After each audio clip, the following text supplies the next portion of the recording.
Dieu dit aussi dans la sourate 20, Taha, « Et voilà que ta sœur te suivait en marchant et disait, « Puis-je vous indiquer quelqu'un qui se chargera de lui ?» Ainsi nous te rapportâmes à ta mère, afin que son œil se réjouisse et qu'elle ne s'afflige plus. Tu tuas ensuite un individu. Nous te sauvâmes des craintes qui t'oppressaient, et nous t'imposâmes plusieurs épreuves. Puis tu demeuras des années durant chez les habitants de Madian.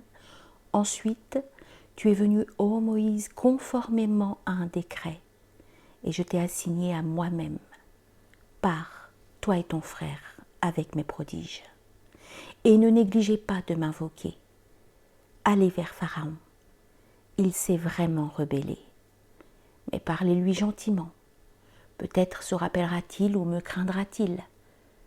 Ils dirent, ô notre Seigneur, nous craignons qu'il ne nous maltraite indûment ou qu'il dépasse les limites. Il dit, ne craignez rien, je suis avec vous. J'entends et je vois. Sourate 20, versets 40 à 46. Dieu dit en s'adressant à Moïse, la nuit où il lui fit la première révélation et le combla par le don de la prophétie, « Je te voyais alors que tu étais dans la demeure de Pharaon. Tu étais sous ma protection, sous mon ombre et sous ma compassion. Je t'ai ensuite, par ma volonté et mon pouvoir, fait sortir d'Égypte vers la terre de Madian, où tu demeuras des années. Ensuite, tu es venu conformément à un décret, c'est-à-dire conformément à ma décision et ma direction. Et je t'ai assigné à moi-même, c'est-à-dire je t'ai élu en te conférant mon message et en t'adressant ma parole. Pars, toi et ton frère, avec mes prodiges, et ne négligez pas de m'invoquer, c'est-à-dire ne faillissez pas à mon appel lorsque vous serez face à lui, car cela vous aidera à lui parler, à lui répondre, à lui donner des conseils et à apporter des arguments contre lui. On lit dans un hadith Qudsi, c'est-à-dire saint, qui vient directement de Dieu, « Mon serviteur, le vrai, est celui qui m'invoque alors qu'il est face à son rival. »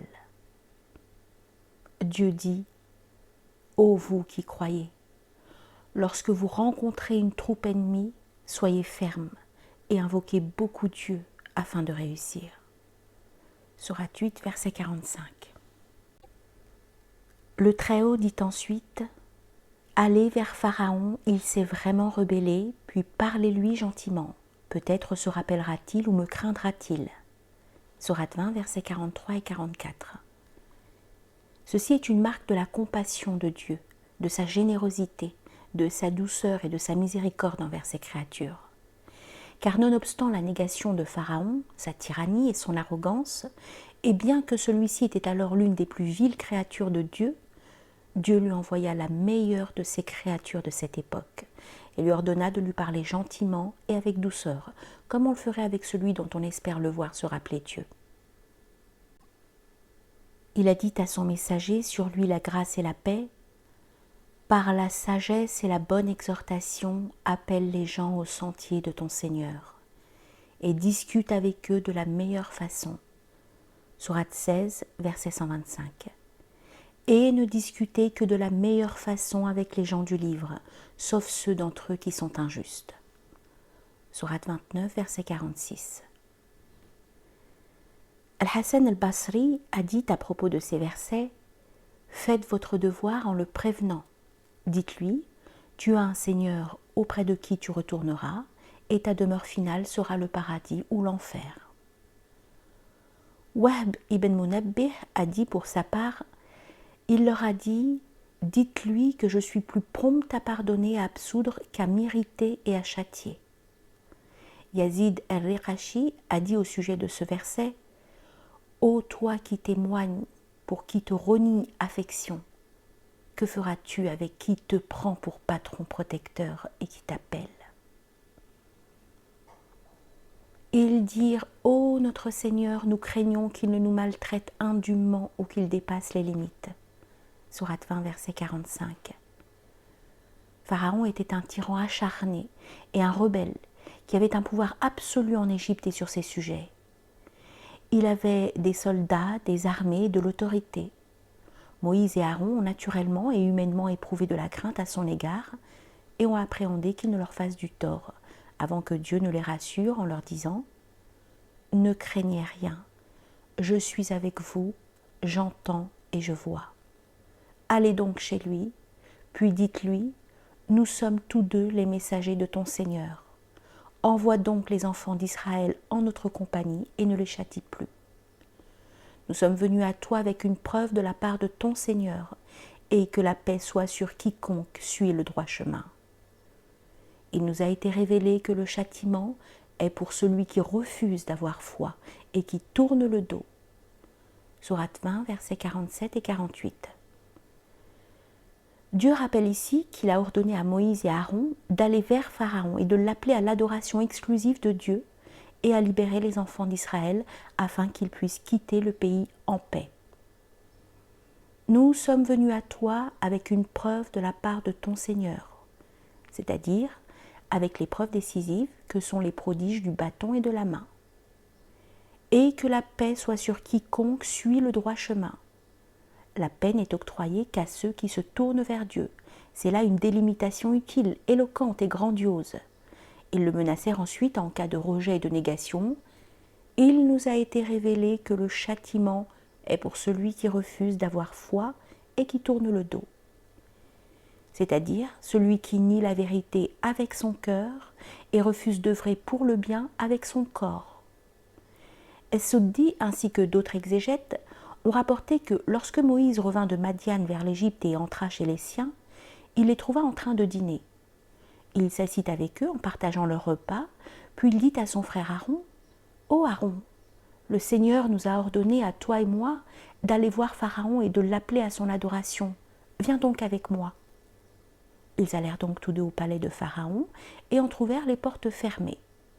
Moïse dit alors aux gardiens et aux chambellans « Allez dire à Pharaon que l'envoyé de Dieu est devant la porte. » Ils se mirent alors à se moquer de lui et à le tourner en dérision. Certains exégètes affirment qu'il ne fut reçu qu'après une longue attente. Mohammed ibn Ishaq a dit qu'il ne fut reçu qu'après 2 années d'attente, car personne n'osait dire à Pharaon qu'il lui demandait audience.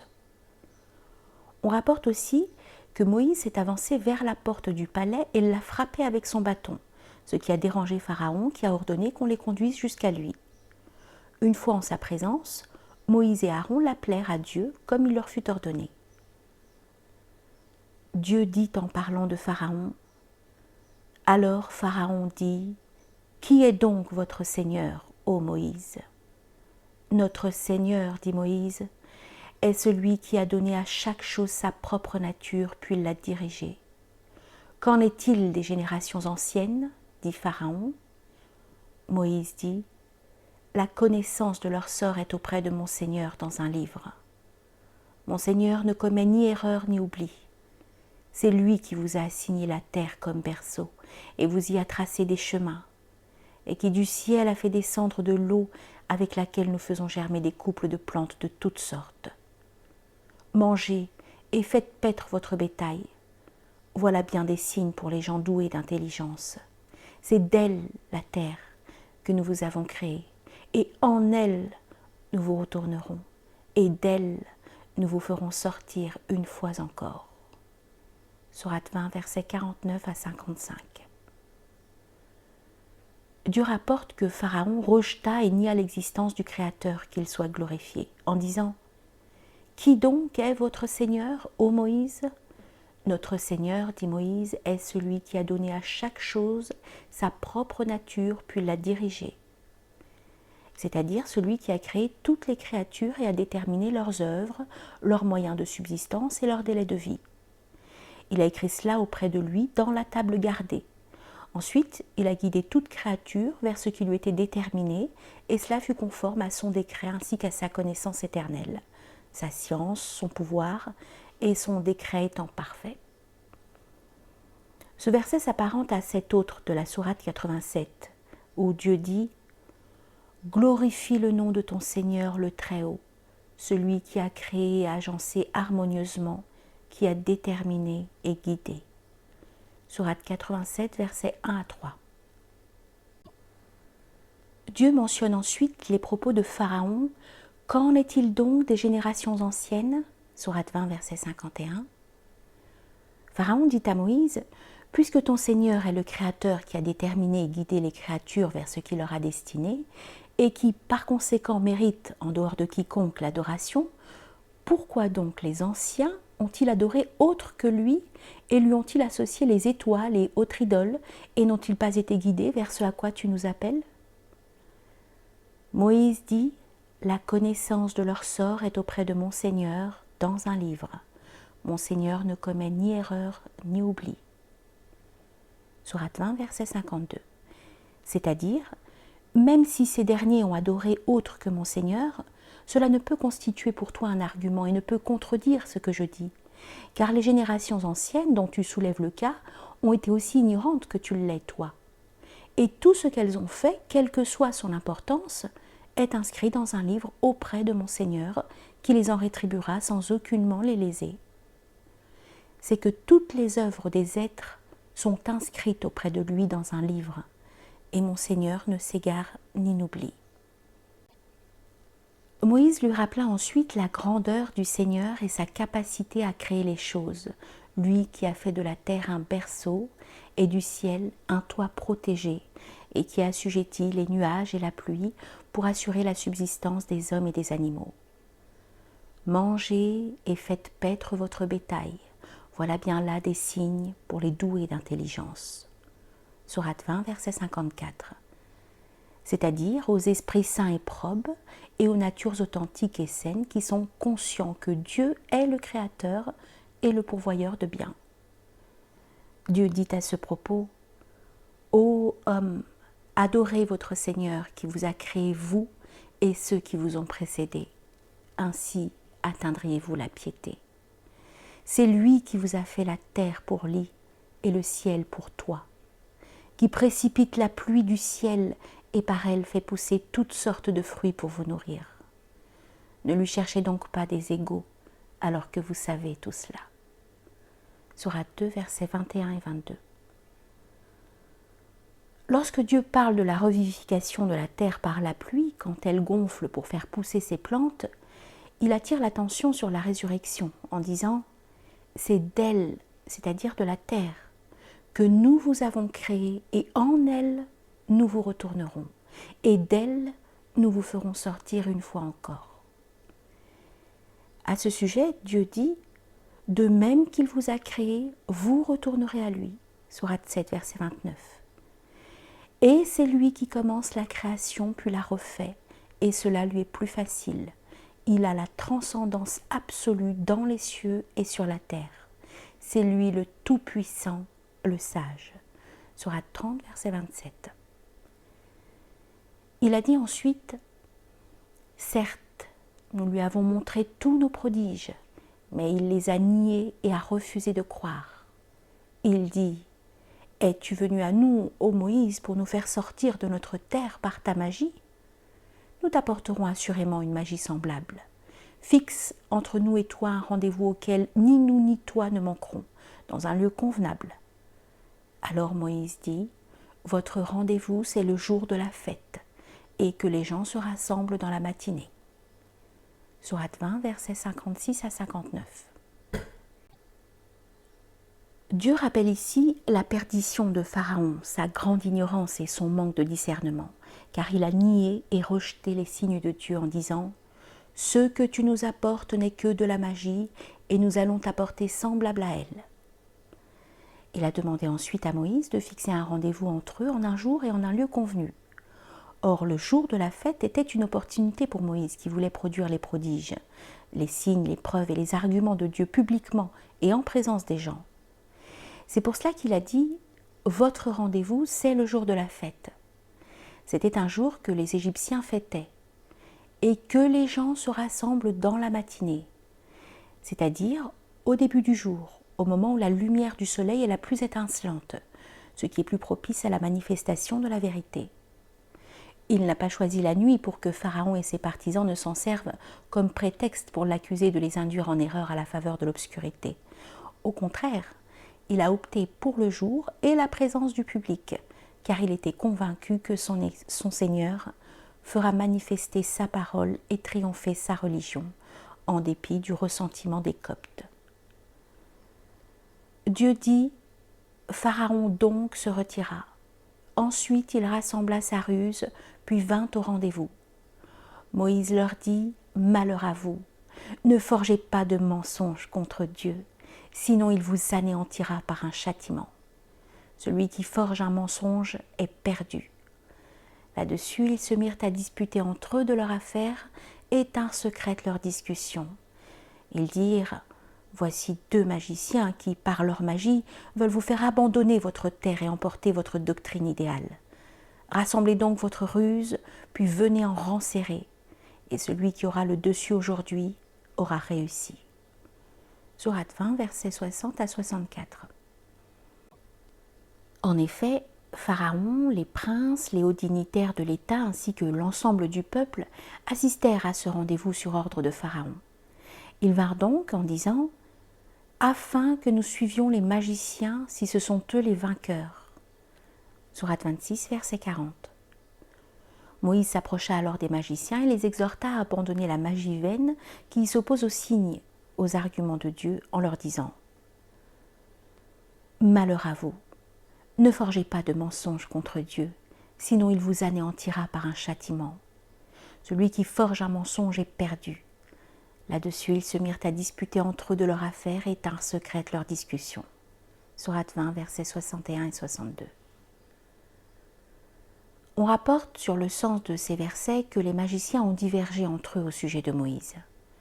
Certains ont dit que ces paroles étaient celles d'un prophète et non d'un magicien, tandis que d'autres ont soutenu qu'il était un magicien. Mais Dieu est le plus savant. Ils ont gardé cependant secrète leur discussion.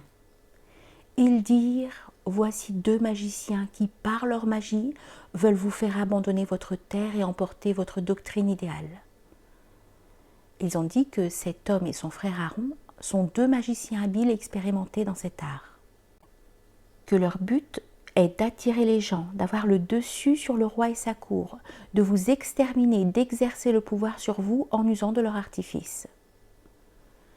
Rassemblez donc votre ruse, puis venez en rang serré, et celui qui aura le dessus aujourd'hui aura réussi. Ils ont dit cela afin de se concerter et de réfléchir sur les moyens en leur possession, comme la ruse, les manigances, les artifices, les tromperies, la magie et le mensonge. En somme, tous les moyens qu'ils peuvent mettre en œuvre pour faire face à Moïse et son frère. Mais leurs conjectures étaient trompeuses et leurs opinions erronées, car comment le mensonge, la magie et le délire peuvent-ils triompher des miracles opérés par le Seigneur, à travers la main de son serviteur, interlocuteur et noble messager, soutenu par les preuves évidentes qui éblouissent le regard et étonnent l'intelligence et l'entendement. Quant à leurs paroles, rassemblez donc votre ruse, cela veut dire produisez tout ce que vous savez, puis venez en rang serré, c'est-à-dire en ne formant qu'un seul bloc. Mais chacun incita l'autre à avancer dans cette voie, car Pharaon leur avait fait des promesses. Mais le diable ne promet qu'illusion. Ils dirent « Ô Moïse, ou tu jettes le premier ton bâton, ou que nous soyons les premiers à jeter. » Il dit « Jetez plutôt. » Et voilà que leurs cordes et leurs bâtons lui parurent rampés par l'effet de leur magie. Moïse ressentit quelque peur en lui-même. Nous lui dîmes « N'aie pas peur, c'est toi qui auras le dessus. Jette ce qu'il y a dans ta main droite. Cela dévorera ce qu'ils ont fabriqué. Ce qu'ils ont fabriqué n'est qu'une ruse de magicien, et le magicien ne réussit pas, où qu'il soit. » Sourate 20, versets 65 à 69. Lorsque les magiciens se mirent en rang face à Moïse et Aaron, sur eux le salut, ils dirent à Moïse de montrer ce qu'ils croyaient être de la magie ou de les laisser agir les premiers. Il leur dit « Jetez plutôt ». Les magiciens avaient apporté avec eux des bâtons et des cordes qu'ils enduisirent de mercure et d'autres produits, lesquels produits font remuer et agiter ces bâtons et ces cordes en donnant l'impression à celui qui les regarde qu'ils s'agitent d'eux-mêmes. Ce faisant, ils ensorcelèrent les yeux des gens et les épouvantèrent et jetèrent leurs bâtons et leurs cordes en disant « par la puissance de Pharaon. C'est nous qui serons les vainqueurs. Sourate 26, verset 44. Jetez, dit-il. Puis lorsqu'ils eurent jeté, ils ensorcelèrent les yeux des gens et les épouvantèrent et vinrent avec une puissante magie. Sourate 7, verset 116. Et voilà que leurs cordes et leurs bâtons lui parurent ramper par l'effet de leur magie. Moïse ressentit quelque peur en lui-même. Sourate 20, versets 66 et 67.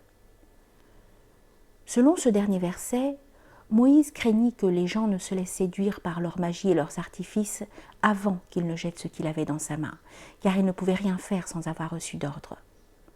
Le Seigneur lui révéla alors en ces moments cruciaux, « N'aie pas peur, c'est toi qui auras le dessus.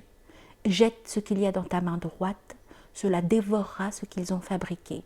Ce qu'ils ont fabriqué n'est qu'une ruse de magicien, et le magicien ne réussit pas où qu'il soit. » C'est alors que Moïse jeta son bâton en leur disant « Ce que vous avez apporté n'est que ruse, et Dieu le fera disparaître, car Dieu n'agrée jamais les œuvres des criminels. »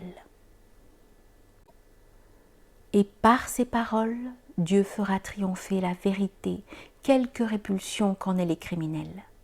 Sourate 10, verset 82. Dieu dit aussi « Puis Moïse jeta son bâton, et voilà qu'il happait ce qu'ils avaient fabriqué. » Sourate 26, verset 45. Ainsi la vérité se manifesta, et ce qu'ils firent fut vain.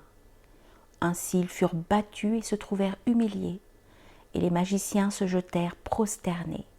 Ils dirent « Nous croyons au Seigneur de l'univers, au Seigneur de Moïse et d'Aaron. » Sourate 7, versets 118 à 122. Ainsi, lorsque Moïse s'approcha et jeta son bâton, celui-ci devint un serpent impressionnant pourvu de pattes, comme l'ont rapporté de nombreux savants parmi les pieux anciens, et d'un cou immense. En un mot, il avait une forme épouvantable.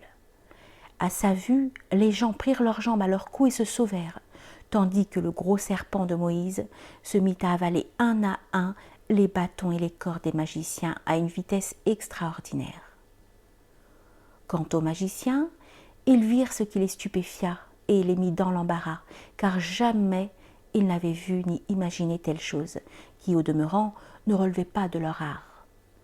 Ils furent alors convaincus, attendu leur connaissance, que cela ne relevait pas de la magie, ni de la prestidigitation, de l'imagination ou du mensonge. Bien au contraire, ça ne pouvait être que vérité, dont seul le vrai Dieu était capable. Et c'est lui qui a envoyé ce prophète et l'a soutenu avec ses prodiges.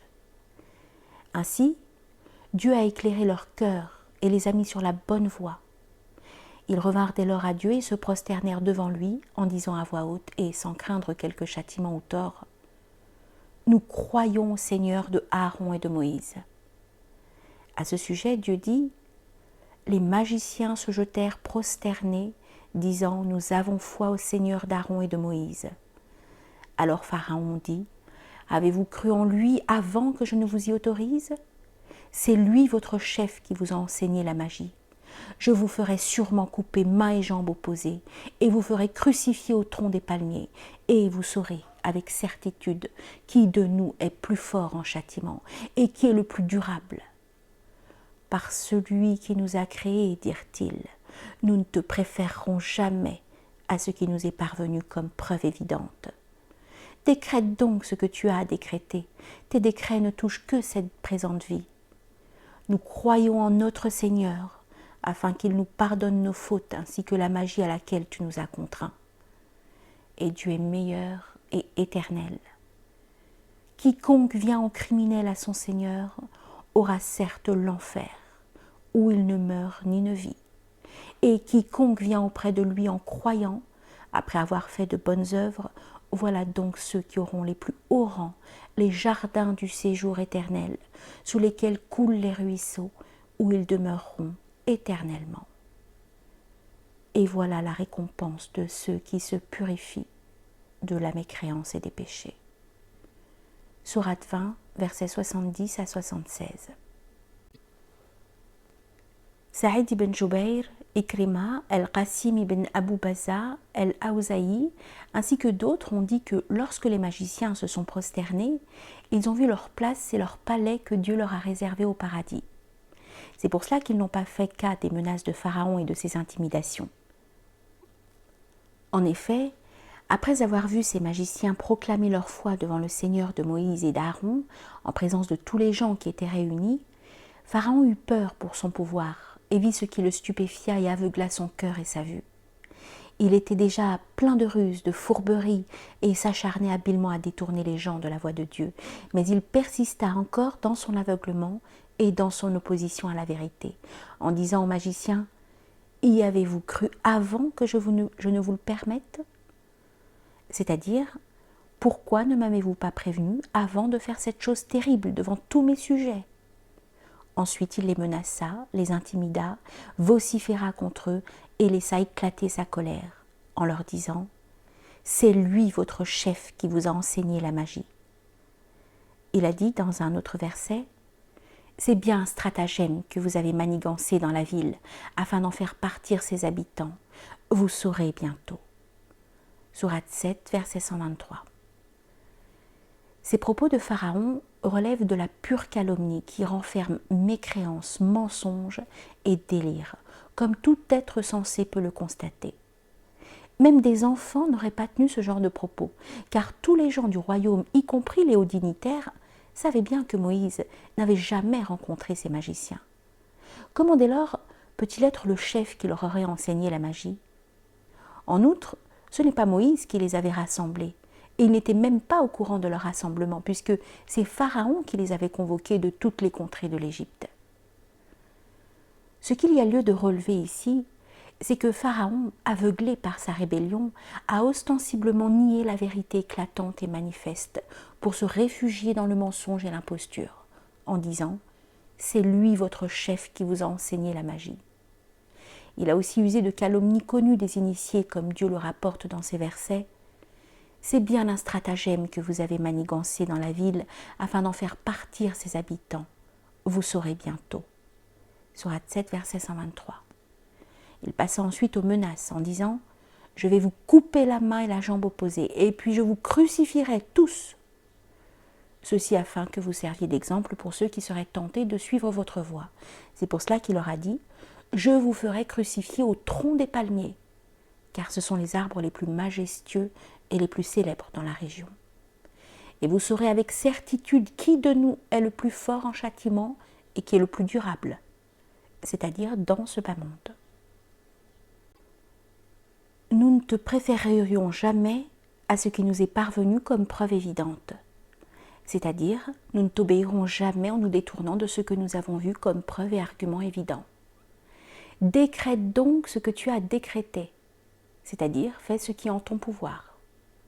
Tes décrets ne touchent que cette présente vie, c'est-à-dire que ton jugement se limite à ce bas monde, mais une fois dans l'au-delà, nous serons près de celui à qui nous nous sommes soumis et dont nous avons suivi les messagers.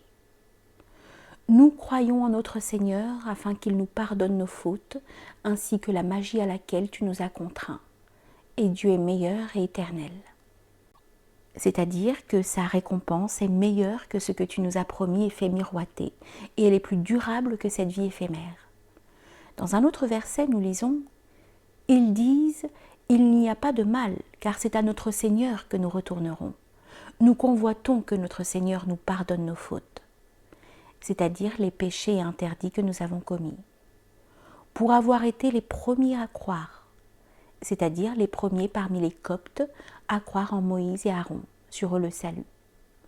Ils lui dirent aussi « Tu ne te venges de nous que parce que nous avons cru aux preuves de notre Seigneur lorsqu'elles nous sont venues. » Sourate 7, verset 126.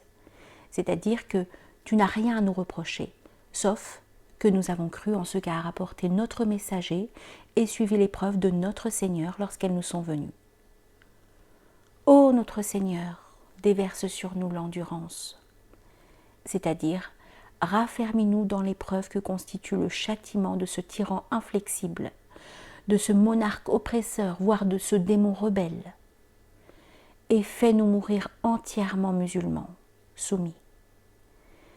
Ils lui ont dit aussi, en l'exhortant à regarder la vérité en face et en le menaçant des rigueurs du châtiment du Seigneur, « Quiconque vient en criminel à son Seigneur aura certes l'enfer, où il ne meurt ni ne vit. » Ils le préviennent afin qu'il ne fasse pas partie de ceux qui viendront en criminel à leur Seigneur, mais il sera parmi eux. Et quiconque vient auprès de lui en croyant, après avoir fait de bonnes œuvres, voilà donc ceux qui auront les plus hauts rangs, les jardins du séjour éternel, sous lesquels les ruisseaux, où ils demeureront éternellement. Et voilà la récompense de ceux qui se purifient de la négation et des péchés. Sourate 20, versets 75 et 76. Il lui recommande aussi de veiller à compter parmi les êtres qui viennent à la rencontre de leur Seigneur en croyant, mais il s'y refusa. Sa conduite l'a condamné conformément au décret du Tout-Puissant à faire partie des gens de l'enfer et à subir le châtiment douloureux éternel. Il lui sera dit sur le ton du reproche et du blâme, « Goûte, toi qui prétendais être le puissant, le noble. » Sourate 44, verset 49. Il apparaît, d'après le contexte des versets, que Pharaon avait torturé et crucifié les magiciens qui avaient cru en Dieu. Ibn Abbas et Ubayd ibn Amrou ont dit qu'au début du jour, ces hommes étaient des magiciens et à la tombée de la nuit, ils étaient devenus des martyrs. Leurs propos confirment cela. Ô notre Seigneur, déverse sur nous l'endurance et fais-nous mourir entièrement soumis. Sourate 7, verset 126. Les dignitaires coptes incitent Pharaon à châtier Moïse après la conversion des magiciens. Après que Pharaon et les Coptes aient été confondus par Moïse et que les magiciens sur lesquels ils comptaient pour vaincre Moïse eurent cru en celui-ci, cela ne fit qu'accroître leur négation, leur obstination et leur égarement loin de la vérité. Dieu dit « Et les notables du peuple de Pharaon dirent « Laisseras-tu Moïse et son peuple commettre le désordre sur la terre et lui-même te délaisser, toi et tes divinités ?» Il dit « Nous allons massacrer leurs fils et laisser vivre leurs femmes. Nous aurons le dessus sur eux et les dominerons. » Moïse dit à son peuple « Demandez aide auprès de Dieu et soyez patients, car la terre appartient à Dieu. Il en fait hériter qui il veut parmi ses serviteurs, et la fin heureuse sera aux pieux. » Ils dirent « Nous avons été persécutés avant que tu ne viennes à nous et après ton arrivée. » Il dit « Il se peut que votre Seigneur détruise votre ennemi et vous donne la lieutenance sur terre, et il verra ensuite comment vous agirez. » Sourate 7, versets 127 à 129. Dieu rappelle comment les notables du peuple de Pharaon incitèrent ce dernier à persécuter Moïse et à s'opposer à lui au lieu d'adhérer à son message. Ils lui dirent « Laisseras-tu Moïse et son peuple commettre le désordre sur la terre et lui-même te délaisser, toi et tes divinités ?» Ainsi ont-ils prétendu que l'appel de Moïse à l'adoration de Dieu l'unique et au rejet de tout ce qui est en dehors que lui est une forme de corruption. Certains exégètes ont avancé que cette parole de Dieu « te délaisser toi et tes divinités » suppose deux sens. Soit vas-tu le laisser renoncer à ta religion, soit le laisseras-tu renoncer à ton adoration, puisque nous l'avons vu précédemment, Pharaon prétendait être un dieu. Il dit « Nous allons massacrer leurs fils et laisser vivre leurs femmes, pour que leurs combattants ne soient pas en surnombre. Nous aurons le dessus sur eux et les dominerons. » Moïse dit à son peuple « Demandez aide auprès de Dieu et soyez patients, car la terre appartient à Dieu. Il en fait hériter qui il veut parmi ses serviteurs, et la fin heureuse est aux pieux. » Sourate 7, versets 127 et 128. En d'autres termes, Moïse dit à son peuple « Lorsqu'ils voudront vous persécuter et vous massacrer, sollicitez l'aide de votre Seigneur et faites preuve d'endurance dans l'épreuve. La terre appartient à Dieu, il en fait hériter qui il veut parmi ses serviteurs, et la fin heureuse sera aux pieux. » C'est-à-dire, soyez pieux afin que la fin heureuse vous soit accordée. On retrouve la même chose dans ces autres versets. Et Moïse dit « Ô mon peuple, Si vous croyez en Dieu, placez votre confiance en lui si vous lui êtes soumis. Ils dirent, en Dieu nous plaçons notre confiance. Ô notre Seigneur, ne fais pas de nous une cible pour les persécutions des injustes et délivre-nous par ta miséricorde des gens négateurs. Sourate 10, versets 84 à 86. Quant à ces paroles des enfants d'Israël, nous avons été persécutés avant que tu ne viennes à nous et après ton arrivée. Cela veut dire, nos enfants étaient massacrés avant et après ton arrivée. Moïse leur répondit, il se peut que votre Seigneur détruise votre ennemi et vous donne la lieutenance sur terre, et il verra ensuite comment vous agirez. Sourate 7, verset 129. Dieu dit aussi dans la sourate 40, le pardonneur, nous envoyâmes effectivement Moïse avec nos signes et une preuve évidente vers Pharaon, Aman et Corée. Mais ils dirent, magicien, grand menteur. Sourate 40, versets 23 et 24. Pharaon était le roi et Aman son ministre. Quant à Corée, il était issu du peuple de Moïse, mais il partageait les croyances de Pharaon et des notables. Il était très riche, comme nous le verrons plus loin, s'il plaît à Dieu. Puis quand il leur eut apporté la vérité venant de nous, ils dirent, tuez les fils de ceux qui ont cru avec lui et laissez vivre leurs femmes. Et les ruses des négateurs ne vont qu'en pure perte. Sourate 40, verset 25. En ordonnant le massacre des enfants des Juifs après que Moïse se soit présenté à lui comme étant l'envoyé de Dieu, Pharaon visait à humilier et à réduire le nombre des enfants d'Israël. Il voulait ainsi les maintenir dans un état de faiblesse, pour qu'ils soient dans l'incapacité de tenir tête aux Coptes. Mais ces manœuvres furent vaines et ne purent repousser le décret de celui qui dit à la chose soit et elle est. Et Pharaon dit, laissez-moi tuer Moïse, et qu'il appelle son Seigneur. Je crains qu'il ne change votre religion ou qu'il ne fasse apparaître la corruption sur terre. Sourate 40, verset 26. Moïse lui dit, je cherche auprès de mon Seigneur et le vôtre protection contre tout orgueilleux qui ne croit pas au jour du jugement. Sourate 40, verset 27. C'est-à-dire, je me mets sous la protection de Dieu et demande son assistance contre la puissance et le mal de Pharaon et tout être qui s'engage dans sa voie. Quant à sa parole contre tout orgueilleux, cela veut dire qu'il recherche refuge auprès de Dieu contre tout tyran obstiné qui ne craint pas le châtiment de Dieu et qui ne croit ni en l'au-delà ni en la rétribution. C'est pour cela que Moïse a dit « contre tout orgueilleux qui ne croit pas au jour du jugement ». Et un homme croyant de la famille de Pharaon qui dissimulait sa foi dit « Tuez-vous un homme parce qu'il dit « Mon Seigneur est Dieu » alors qu'il est venu à vous avec les preuves évidentes de la part de votre Seigneur ? S'il est menteur, son mensonge sera à son détriment. Tandis que s'il est véridique, alors une partie de ce dont il vous menace tombera sur vous. Certes, Dieu ne guide pas celui qui est outrancier et imposteur. Ô mon peuple, triomphant sur la terre, vous avez la royauté aujourd'hui. Mais qui nous secourra de la rigueur de Dieu si elle nous vient ?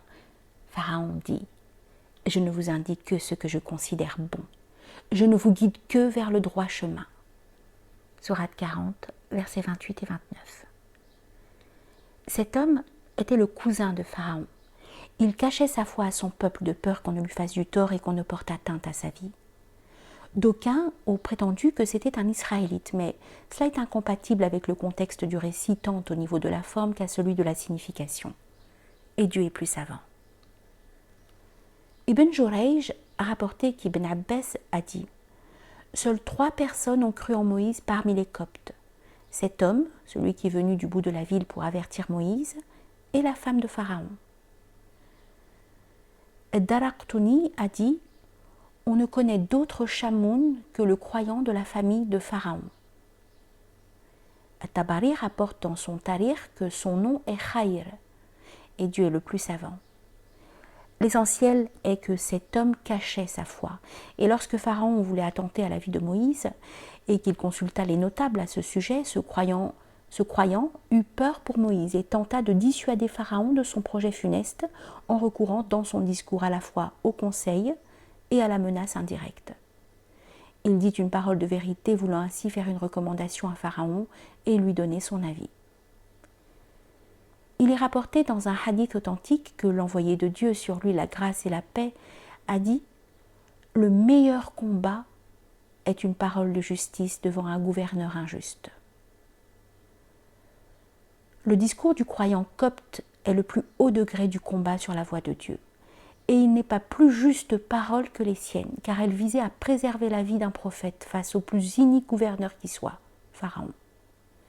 Il se peut que ce croyant ait dévoilé sa foi, mais le plus probable reste qu'il ne l'a pas fait. Et Dieu est plus savant. Tuez-vous un homme parce qu'il dit « Mon Seigneur est Dieu » ?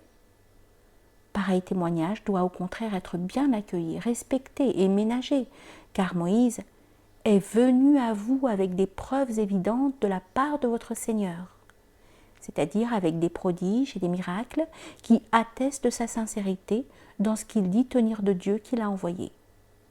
Ainsi, si vous suivrez cela, vous serez en sécurité, car s'il est menteur, son mensonge sera à son détriment, et il ne vous nuira en rien. Tandis que s'il est véridique, et que vous vous opposez à lui, alors une partie de ce dont il vous menace tombera sur vous. C'est-à-dire, vous craignez qu'une partie de ce dont il vous menace ne vous touche, mais qu'adviendra-t-il de vous si tous ceux dont il vous menace s'abattent sur vous ? Ces propos tenus dans pareil contexte constituent les plus hauts degrés de la courtoisie et de la prudence et indiquent une intelligence parachevée. Dans la parole suivante, « Ô mon peuple, triomphant sur la terre, vous avez la royauté aujourd'hui. » Ce croyant copte met en garde les siens contre la perte éventuelle de leur pouvoir et de leur puissance, car à chaque fois que des États se sont opposés à la religion, ils ont perdu leur pouvoir et leur souveraineté, subissant l'humiliation après avoir joui de la puissance. C'est ce qui arriva à Pharaon et à ses partisans. Ils ne cessèrent de persister dans le doute, le scepticisme, l'entêtement et l'opposition face à Moïse, jusqu'au moment où Dieu les priva de la royauté, de leurs biens, de leurs palais, de leurs jardins et de l'opulence dans laquelle ils vivaient. Ils furent entraînés vers la mer où ils périrent dans l'humiliation. Après avoir vécu dans la grandeur et la noblesse, ils furent rabaissés au plus bas. C'est pourquoi cet homme croyant, sincère, pieux, mûr, intelligent, qui a suivi la vérité, a fait de bonnes recommandations à son peuple et dit « Ô mon peuple triomphant sur la terre, vous avez la royauté aujourd'hui. » C'est-à-dire, vous avez la supériorité sur les gens qui vous sont soumis.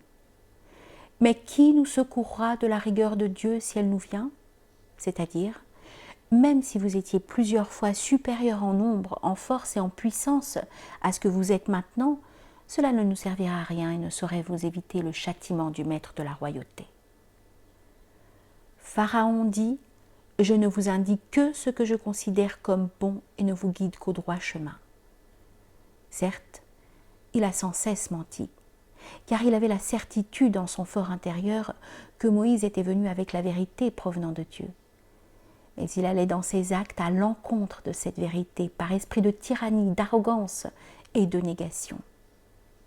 Dieu dit, rappelant l'entretien de Moïse avec Pharaon, « Tu sais fort bien que ces choses, les miracles, seul le Seigneur des cieux et de la terre les a fait descendre comme autant de preuves illuminantes. Et certes, ô Pharaon, je te crois perdu. » Pharaon voulut donc les expulser du pays. Alors nous les noyâmes tous, lui et ceux qui étaient avec lui. Et après lui, nous dîmes aux enfants d'Israël, habitez la terre. Puis lorsque viendra la promesse de la vie dernière, nous vous ferons venir en foule. Sourate 17, versets 102 à 104. Dieu dit aussi, « Et lorsque nos prodiges leur parvinrent, clairs et explicites, ils dirent, c'est là une magie évidente. Ils les nièrent injustement et orgueilleusement, tandis qu'en eux-mêmes, ils y croyaient avec certitude. Regarde donc ce qu'il est advenu des corrupteurs. » Sourate 27, versets 13 et 14. Pharaon ment aussi lorsqu'il dit « Je ne vous guide que vers le droit chemin », car il n'était pas sur la bonne voie, mais bien dans celle de l'égarement, de la contestation et de la perte. Il était parmi les premiers à adorer les idoles et les statues avant d'appeler les gens de son peuple ignorant et égaré à le suivre dans cette voie. Ils le suivirent et ajoutèrent foi à ses élucubrations, même lorsqu'il prétendit être un dieu.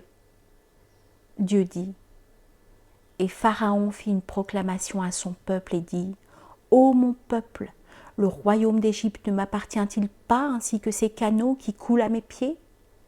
N'observez-vous donc pas? Ne suis-je pas meilleur que ce misérable qui sait à peine s'exprimer? Pourquoi ne lui a-t-on pas lancé des bracelets d'or? Pourquoi les anges ne l'ont-ils pas accompagné? Ainsi chercha-t-il à étourdir son peuple, et ainsi lui obéirent-ils, car ils étaient des gens pervers. Puis lorsqu'ils nous furent irrités, nous nous vengeâmes d'eux et les noyâmes tous. Nous fîmes d'eux un antécédent et un exemple pour la postérité. Sourate 43, versets 51 à 56. Il lui fit voir le très grand miracle, mais il le qualifia de mensonge et désobéit. Ensuite, il tourna le dos, s'en alla précipitamment, rassembla les gens et leur fit une proclamation et dit « C'est moi, votre Seigneur, le Très-Haut ». Alors Dieu le saisit de la punition exemplaire de l'au-delà et de celle d'ici-bas. Il y a certes là un sujet de réflexion pour celui qui craint. Sourate 79, versets 20 à 26. Et Pharaon dit, ô Aman, bâtis-moi une tour, peut-être atteindrai-je les voies des cieux et apercevrai-je le Dieu de Moïse, mais je pense que celui-ci est menteur. Ainsi la mauvaise action de Pharaon lui parut enjolivée, et il fut détourné du droit chemin, et le stratagème de Pharaon n'est voué qu'à la destruction. Sourate 40, versets 36 et 37. Pharaon a nié que Moïse soit un messager de Dieu et a déclaré devant le peuple qu'il était le seul Dieu. « Je ne connais pas de divinité pour vous autre que moi. Aman, allume-moi du feu sur l'argile, puis construis-moi une tour, peut-être monterai-je jusqu'au Dieu de Moïse. Je pense plutôt qu'il est du nombre des menteurs. » Sourate 28, verset 38. Il a dit aussi « Peut-être atteindrai-je les voies des cieux », c'est-à-dire les chemins et les accès qui y mènent. Et apercevrai-je le Dieu de Moïse, mais je pense que celui-ci est un menteur. Ce verset suppose deux sens. Pharaon traite Moïse de menteur soit parce qu'il prétend que cet univers a un Seigneur autre que lui, soit parce qu'il prétend être envoyé par Dieu. Le premier sens est plus conforme à l'état de Pharaon qui niait en apparence l'existence du Créateur. Le deuxième est quant à lui plus conforme à la lettre du verset, puisque Pharaon dit « Et apercevrai-je le Dieu de Moïse ?» c'est-à-dire, je l'interrogerai pour savoir s'il a réellement envoyé Moïse. Mais je pense que celui-ci est un menteur, c'est-à-dire dans ce qu'il prétend être. En effet, l'intention de Pharaon était d'empêcher les gens de croire en Moïse et de les inciter à le traiter de menteur.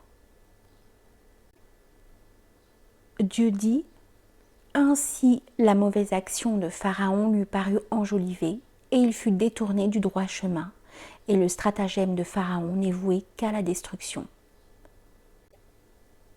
Ibn Abbas ainsi que Mujahid ont dit, c'est-à-dire que Pharaon est voué à la perte et aucun de ses buts ne se réalisera, car il n'est pas possible aux humains d'atteindre par les moyens dont ils disposent le ciel terrestre et à plus forte raison les cieux élevés qui sont au-dessus de lui et l'espace qu'il y a au-dessus de ceux-ci et que seul Dieu connaît. Certains exégètes ont dit que la tour dont il est question dans le verset 28 de la sourate 38 est un palais que Aman avait bâti. On n'avait jamais vu de construction aussi élevée auparavant. Il était construit de briques cuites au feu. C'est pour cela qu'il a dit « Aman, allume-moi du feu sur l'argile, puis construis-moi une tour. » Revenons maintenant sur l'exhortation que le croyant copte fait à Pharaon et aux notables, ainsi que sur les arguments développés par lui. Dieu dit « Et celui qui avait cru dit « Ô mon peuple, suivez-moi, je vous guiderai sur le droit chemin. Ô mon peuple, cette vie n'est que jouissance temporaire, alors que l'au-delà est vraiment la demeure de la stabilité. Quiconque fait une mauvaise action ne sera rétribué que par son pareil. Et quiconque, homme ou femme, fait une bonne action tout en étant croyant, alors ceux-là entreront au paradis pour y recevoir leur subsistance, sans compter. Sourate 40, versets 38 à 40. Ce copte a appelé les gens à la bonne voie, qui consiste à suivre le prophète de Dieu, Moïse, à croire en son message, à renoncer à ce monde éphémère et périssable, et à aspirer à la récompense de Dieu, qui ne fait jamais perdre les œuvres de bien. C'est lui, le puissant, qui possède toutes choses, qui donne beaucoup sans rien attendre en retour, et qui, dans sa grande justice, ne rétribue la mauvaise action que par une action similaire. Il leur a aussi rappelé que l'au-delà est la demeure de la stabilité, où les croyants qui font les bonnes œuvres auront le paradis élevé, les chambres de paix et de sérénité, les biens considérables et la subsistance perpétuelle et inépuisable. Il se mit ensuite à réfuter leurs croyances et à leur faire craindre ce qui les attend dans l'au-delà. Ô mon peuple, mais qu'ai-je à vous appeler au salut alors que vous ne m'appelez au feu ? Vous m'invitez à nier Dieu et à lui donner des associés sur lesquels je n'ai aucun savoir, alors que je vous appelle au Tout-Puissant, au Grand Pardonneur. Nul doute que ce à quoi vous m'appelez ne peut exaucer une invocation, ni ici-bas, ni dans l'au-delà. C'est vers Dieu qu'est notre retour, et les outranciers sont eux les gens du feu. Bientôt vous vous rappellerez ce que je vous dis, et je confie mon sort à Dieu. Dieu est certes clairvoyant sur les serviteurs. Dieu donc le protégea des méfaits de leur ruse, alors que le pire châtiment cerna les gens de Pharaon, le feu auquel ils sont exposés matin et soir. Et le jour où l'heure arrivera, il sera dit, faites entrer les gens de Pharaon au châtiment le plus dur. Sourate 40, versets 41 à 46. Ce copte a appelé les siens à l'adoration du Seigneur des cieux et de la terre, alors qu'eux l'ont appelé à l'adoration de Pharaon, l'ignorant, l'égaré, le maudit. C'est pour cela qu'il leur a dit sur le ton du reproche, « Ô mon peuple, mais qu'ai-je à vous appeler au salut alors que vous ne m'appelez au feu ? Vous m'invitez à nier Dieu, à lui donner des associés sur lesquels je n'ai aucun savoir, alors que je vous appelle au Tout-Puissant, au Grand Pardonneur. » Il leur démontra ensuite qu'ils se sont égarés en adorant de faux dieux, les idoles et les statues, dont on ne peut tirer ni bien ni mal. Il leur a dit « Nul doute que ce à quoi vous m'appelez ne peut exaucer une invocation ni ici-bas ni dans l'au-delà. C'est vers Dieu qu'est notre retour, et les outranciers sont les gens du feu. » C'est-à-dire, si ces idoles et ces statues que vous adorez n'ont aucun pouvoir en ce bas monde, comment peuvent-elles en avoir dans l'au-delà ? Alors que Dieu, qu'il soit glorifié, est le créateur et le dispensateur de biens aux créatures, pieuses ou libertines. Il est celui qui a créé les êtres, qui les fait mourir et qui les fait revivre. Il fait entrer les obéissants parmi eux au paradis et les rebelles en enfer. Il les menaça ensuite en leur rappelant que l'obstination leur sera néfaste. Bientôt vous vous rappellerez ce que je vous dis, et je confie mon sort à Dieu. Dieu est certes clairvoyant sur les serviteurs. Dieu dit, Dieu donc le protégea des méfaits de leur ruse. C'est-à-dire qu'en se détournant des croyances des Coptes, Dieu le préserva du châtiment qui les toucha à cause de leur négation et parce qu'ils détournaient la masse des gens de la voie de Dieu par toutes sortes d'artifices. Le pire châtiment cerna les gens de Pharaon, le feu auquel ils sont exposés matin et soir. C'est-à-dire que leurs âmes qui se trouvent dans l'isthme sont exposées matin et soir au feu. Et le jour où l'heure arrivera, il sera dit, faites entrer les gens de Pharaon au châtiment le plus dur.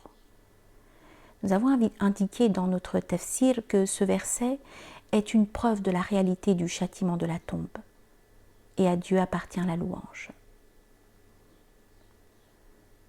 Il nous faut retenir ici que Dieu ne les a fait périr qu'après que l'épreuve de la véracité du message leur ait été apportée. Nous avons éprouvé les gens de Pharaon par des années de disette et par une diminution des fruits, afin qu'ils se rappellent. Et quand le bien-être leur vint, ils dirent « Cela nous est dû ». Et si un mal les atteignait, il voyait en Moïse et ceux qui étaient avec lui un mauvais augure. En vérité, leur sort dépend uniquement de Dieu, mais la plupart d'entre eux ne savent pas. Et ils dirent, quel que soit le miracle que tu nous apportes pour nous fasciner, nous ne croirons pas en toi.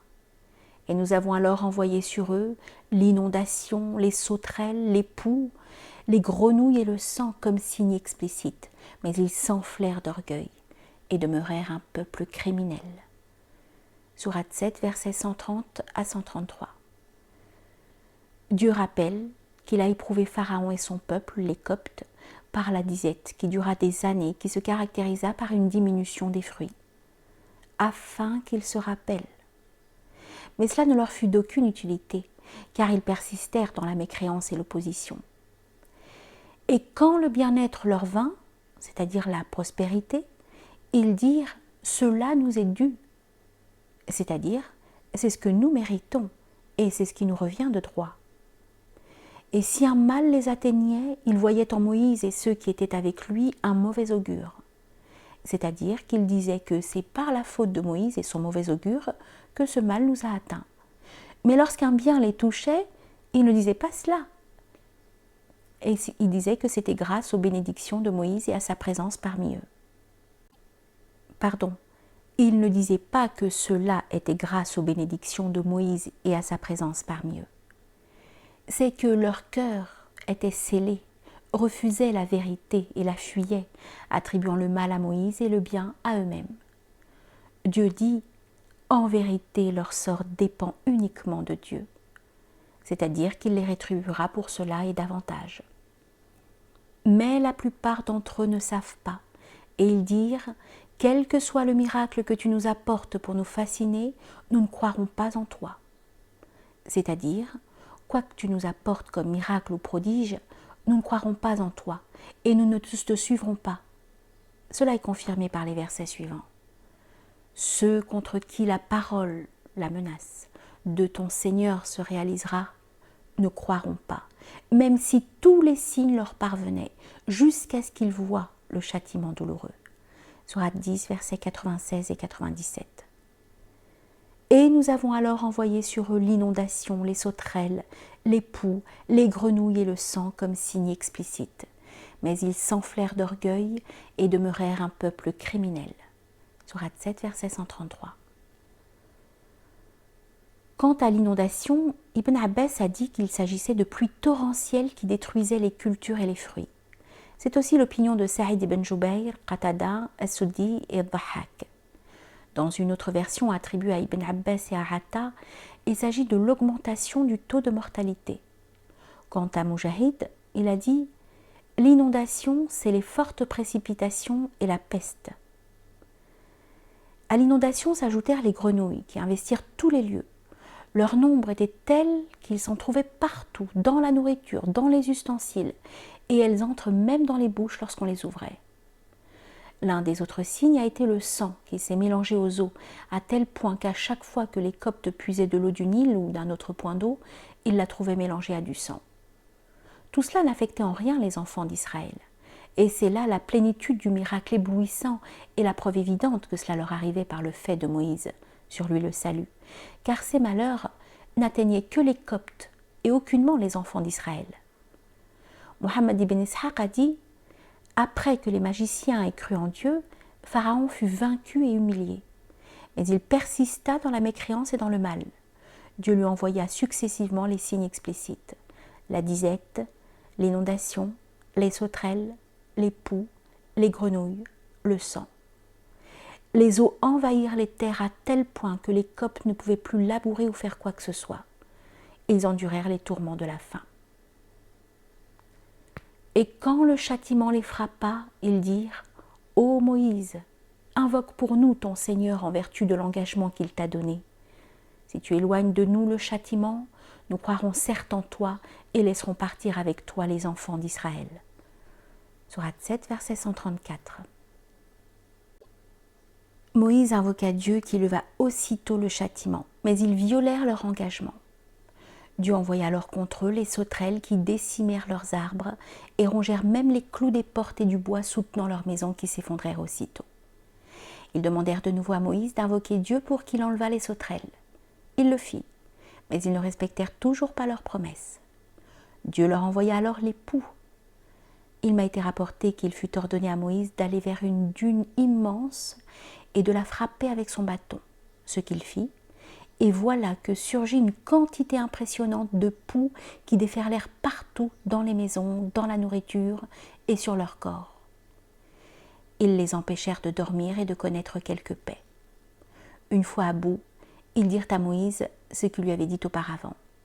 Il invoqua alors son Seigneur qui éloigna d'eux ce châtiment, mais ils violèrent de nouveau leur engagement. Dieu leur envoya ensuite les grenouilles qui entrèrent dans leur maison, passèrent dans la nourriture et dans les ustensiles, à tel point qu'à chaque fois que l'un d'eux soulevait un vêtement ou un voile qui recouvrait une nourriture, il y trouvait des grenouilles. Une fois exténués, ils dirent à Moïse la même chose que les fois précédentes. Il invoqua alors son Seigneur qui les délivra. Mais ils ne tinrent pas leurs paroles.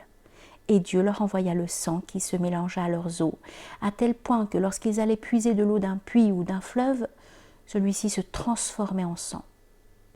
Selon Ibn Abu Hatim, Zaïd ibn Aslam a dit que par châtiment du sang, il convenait d'entendre les saignements du nez.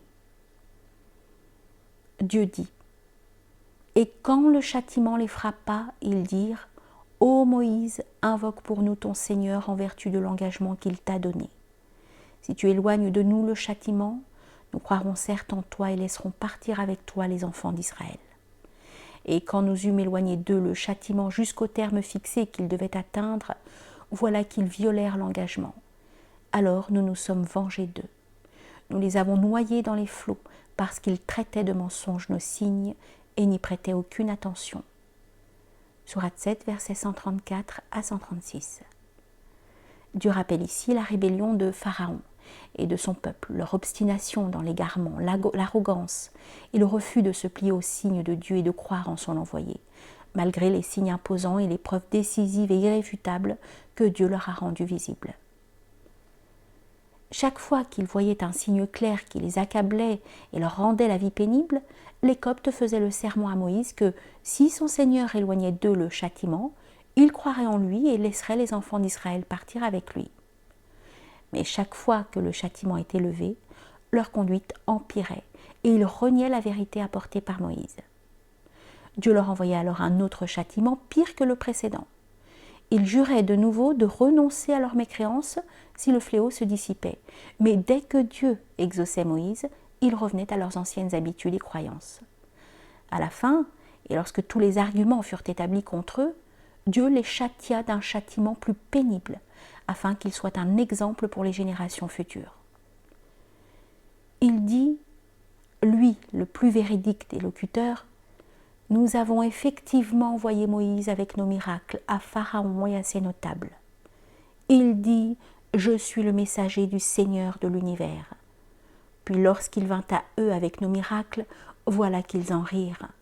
Chaque miracle que nous leur montrions était plus probant que son précédent. Et nous les saisîmes par le châtiment.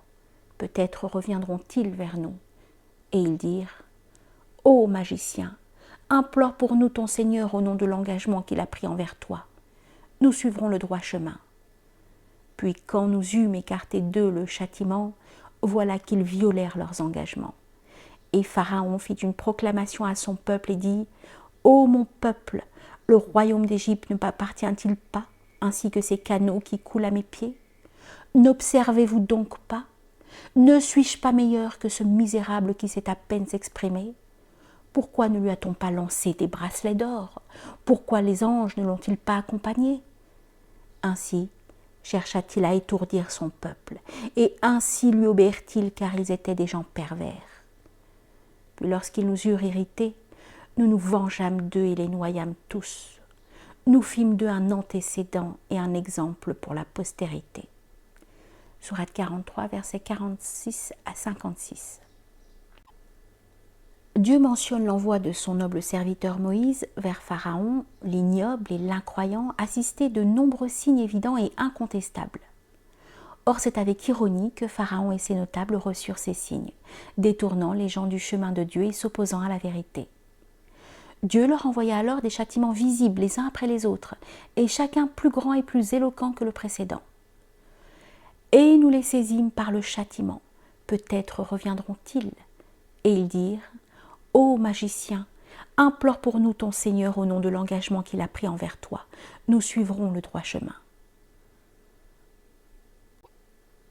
L'expression magicien n'était pas à leur époque un terme péjoratif ou une insulte, car leurs savants à cette époque étaient les magiciens. Et c'est pour cela qu'ils l'appelèrent ainsi lorsqu'ils avaient besoin de son intervention et qu'ils le sollicitaient. Dieu dit, puis quand nous eûmes écarté d'eux le châtiment, voilà qu'ils violèrent leurs engagements. Dieu montre ensuite comment Pharaon se vanta de la grandeur et de la beauté de son royaume.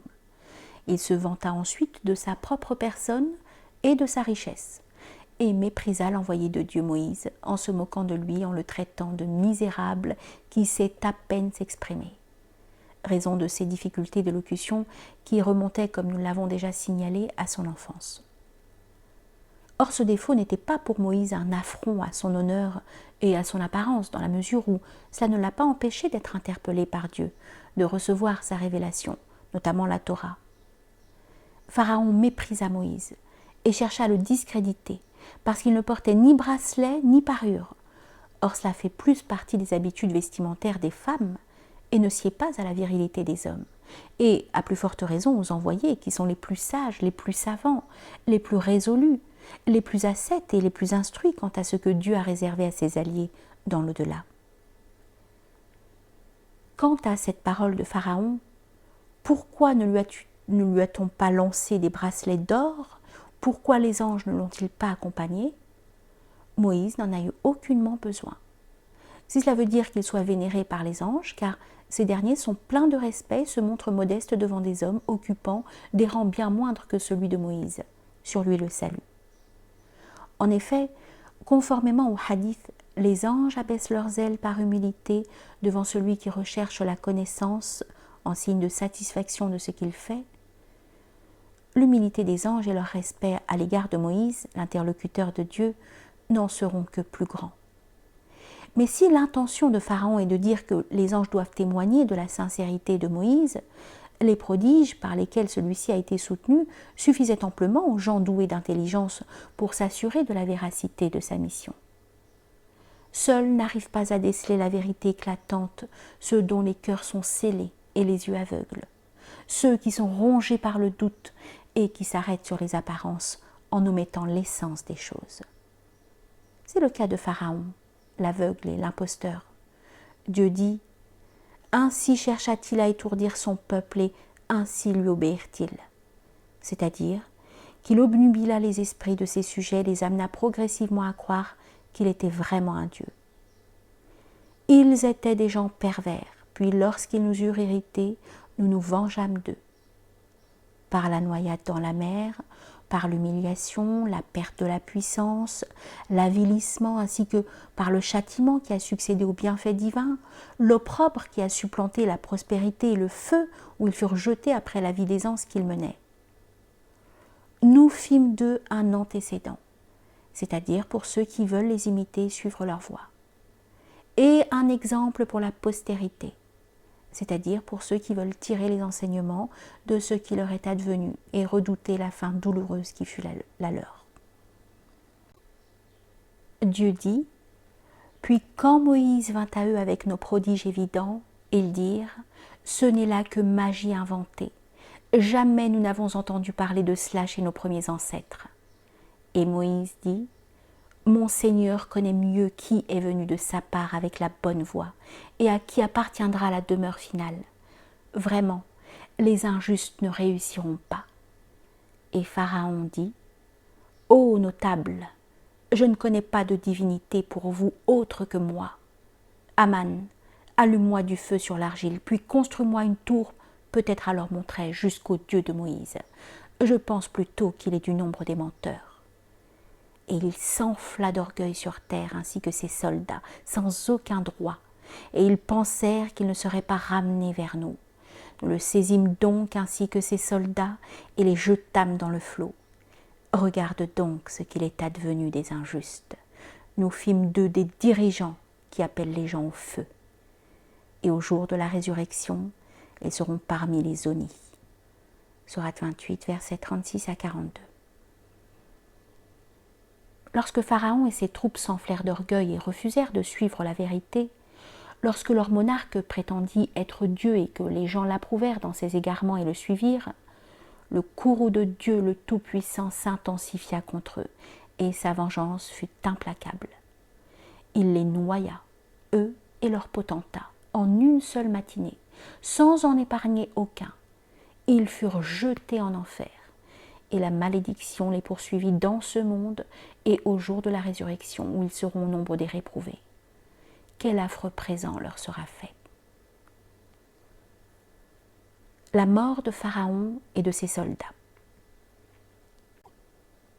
Les Coptes d'Égypte s'entêtèrent dans la mécréance, l'égarement, suivant ainsi aveuglément leur monarque Pharaon, et rejetant le message du prophète et interlocuteur de Dieu, Moïse, fils de Imran, sur lui le salut, nonobstant les arguments décisifs et les prodiges évidents qui éblouissent les regards et étonnent les esprits. Peu d'entre eux crurent en Moïse. Il s'agirait de 3 personnes, dit-on. L'épouse de Pharaon, que les gens du livre ne mentionnent pas, le croyant de la famille de Pharaon, dont nous avons parlé plus haut, et l'homme qui vint du bout de la ville pour mettre en garde Moïse en lui disant « Ô Moïse, les notables sont en train de se concerter à ton sujet pour te tuer. Quitte la ville, c'est le conseil que je te donne. » Sourate 28, verset 20. Cet avis que l'on doit à Ibn Abbas ne tient pas compte des magiciens qui étaient aussi des Coptes.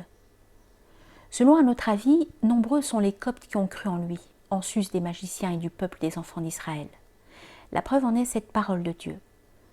Personne ne crut au message de Moïse, sauf un groupe de gens de son peuple, par crainte de représailles de Pharaon et de leurs notables.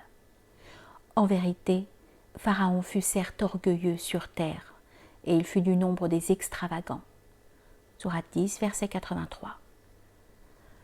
Le fragment « sauf un groupe de jeunes de son peuple » s'applique ici au peuple de Pharaon, car le contexte l'indique.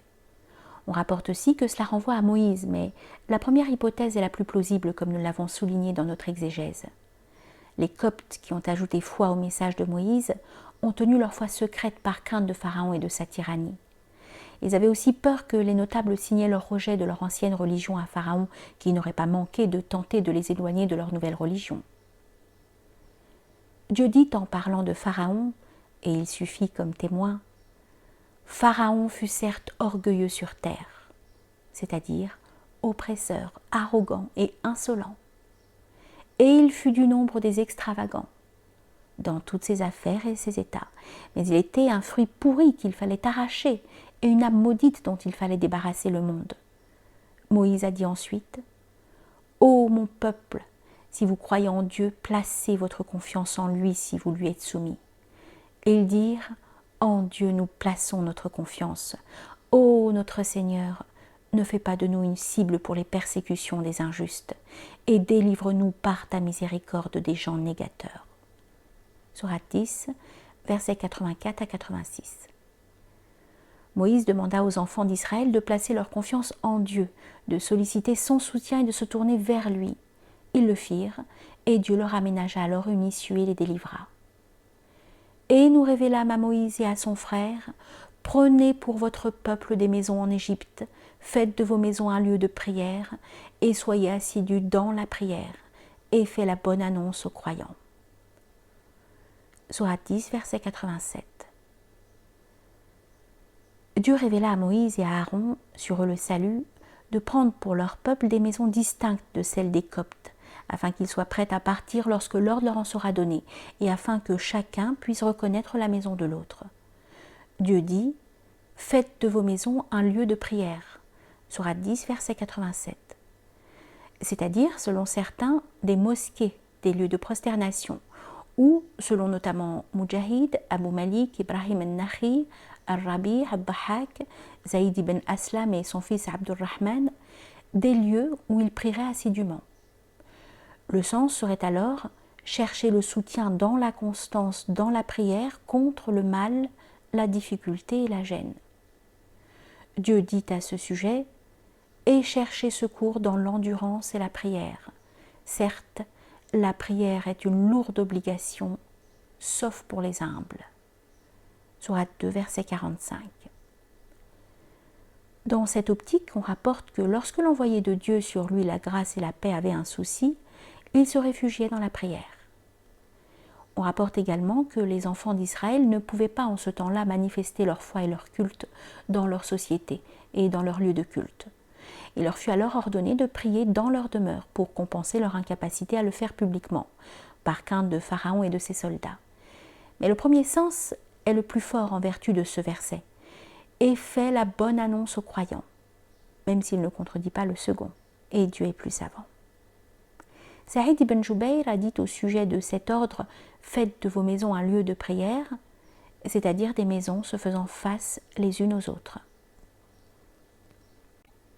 Et Moïse dit « Ô notre Seigneur, tu as accordé à Pharaon et ses notables des parures et des biens dans la vie présente, et voilà, ô notre Seigneur, qu'avec cela, ils égarent les gens loin de ton sentier.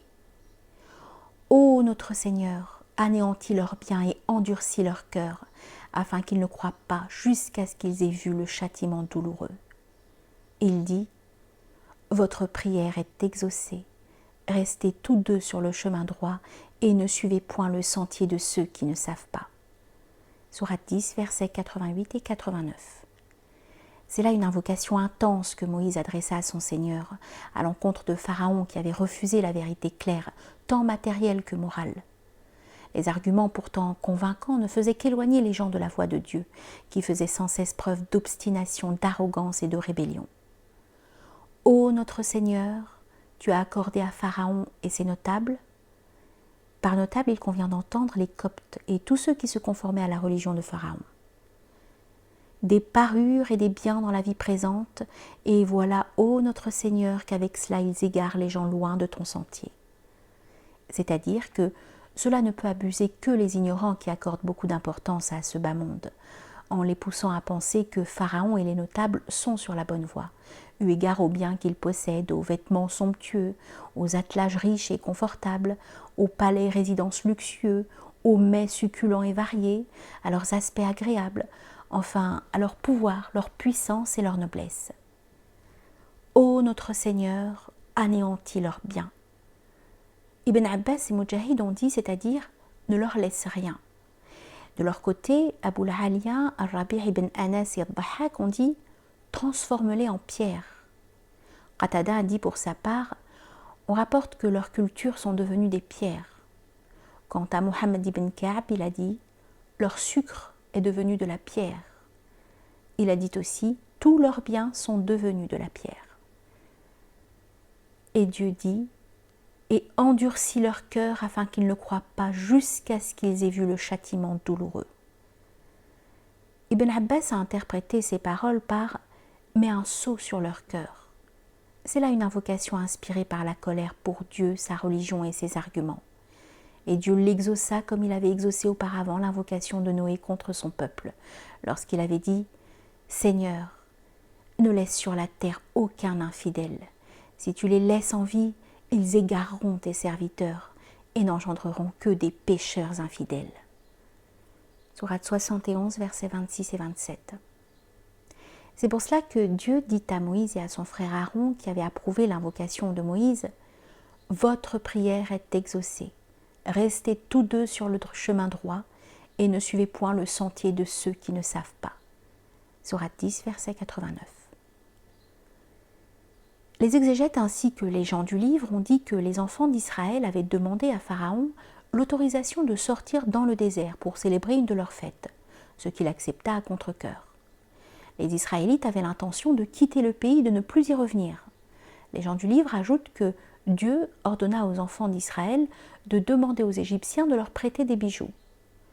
Ils partirent de nuit en direction de la Grande Syrie. En apprenant leur départ, Pharaon fut pris d'une grande colère et ameuta ses armées pour les poursuivre et les exterminer. Dieu dit « Et nous révélâmes à Moïse ceci. Pars de nuit avec mes serviteurs, car vous serez poursuivis. » Puis Pharaon envoya des rassembleurs dire dans les villes. Ce sont en fait une petite bande, mais ils nous irritent tandis que nous sommes tous vigilants. Ainsi, nous les fîmes donc sortir des jardins, des sources, des trésors et d'un lieu de séjour agréable. Il en fut ainsi. Et nous les donnâmes en héritage aux enfants d'Israël. Au lever du soleil, ils les poursuivirent. Puis quand les deux parties se virent, les compagnons de Moïse dirent « Nous allons être rejoints. » Il dit « Jamais, car j'ai avec moi mon Seigneur qui va me guider. » Alors nous révélâmes à Moïse « Frappe la mer de ton bâton. » Elle se fendit alors, et chaque versant fut comme une énorme montagne. Nous fîmes approcher les autres, Pharaon et son peuple, et nous sauvâmes Moïse et tous ceux qui étaient avec lui. Ensuite, nous noyâmes les autres. Voilà bien là un prodige, mais la plupart d'entre eux ne croient pas. Et ton Seigneur, c'est en vérité lui, le Tout-Puissant, le très miséricordieux. Sourate 26, versets 52 à 68. Les exégètes ont dit « Pharaon partit à la poursuite des enfants d'Israël avec une immense armée qui comptait plus d'1 million d'hommes et 100 000 étalons noirs. Mais Dieu est le plus savant. » On rapporte aussi que les Israélites étaient près de 600 000 combattants, sans les enfants. 426 années solaires s'étaient passées entre leur arrivée en Égypte avec leur aïeul Israël, Jacob, et le moment où ils durent la quitter avec Moïse. Pharaon les rattrapa avec ses soldats au lever du soleil. Une fois les deux parties face à face, l'affrontement devint inévitable. Voyant la puissance des armées égyptiennes, les Israélites furent saisis d'une grande crainte et dirent « Nous allons être rejoints ». La direction qu'ils avaient prise les menait tout droit à la mer, et ils n'avaient point d'autre issue, car à leur droite ainsi qu'à leur gauche se trouvaient de hautes et infranchissables montagnes, et derrière eux les armées de Pharaon. Ils étaient donc là, en face des armées de Pharaon, impressionnantes tant par leur nombre que par leur arsenal. La crainte et la frayeur s'emparèrent d'eux au souvenir des persécutions qu'ils avaient subies sous le joug de Pharaon. Ils avouèrent leur peur à leur prophète sincère et véridique, qui leur répondit « Jamais, car j'ai avec moi mon Seigneur qui va me guider. » Moïse, qui menait son peuple, s'avança et regarda vers la mer aux vagues déchaînées en disant « C'est vers cet endroit que j'ai reçu l'ordre de me diriger. » Il y avait avec lui son frère Aaron, Josué, fils de Nun, qui était alors l'un des seigneurs grands savants et dévots israélites. Josué, fils de Nun, reçut plus tard la révélation et devint prophète après la mort de Moïse et de Aaron. Était aussi présent à leur côté le croyant de la famille de Pharaon. Ces 4 hommes étaient debout, tandis que les enfants d'Israël les entouraient.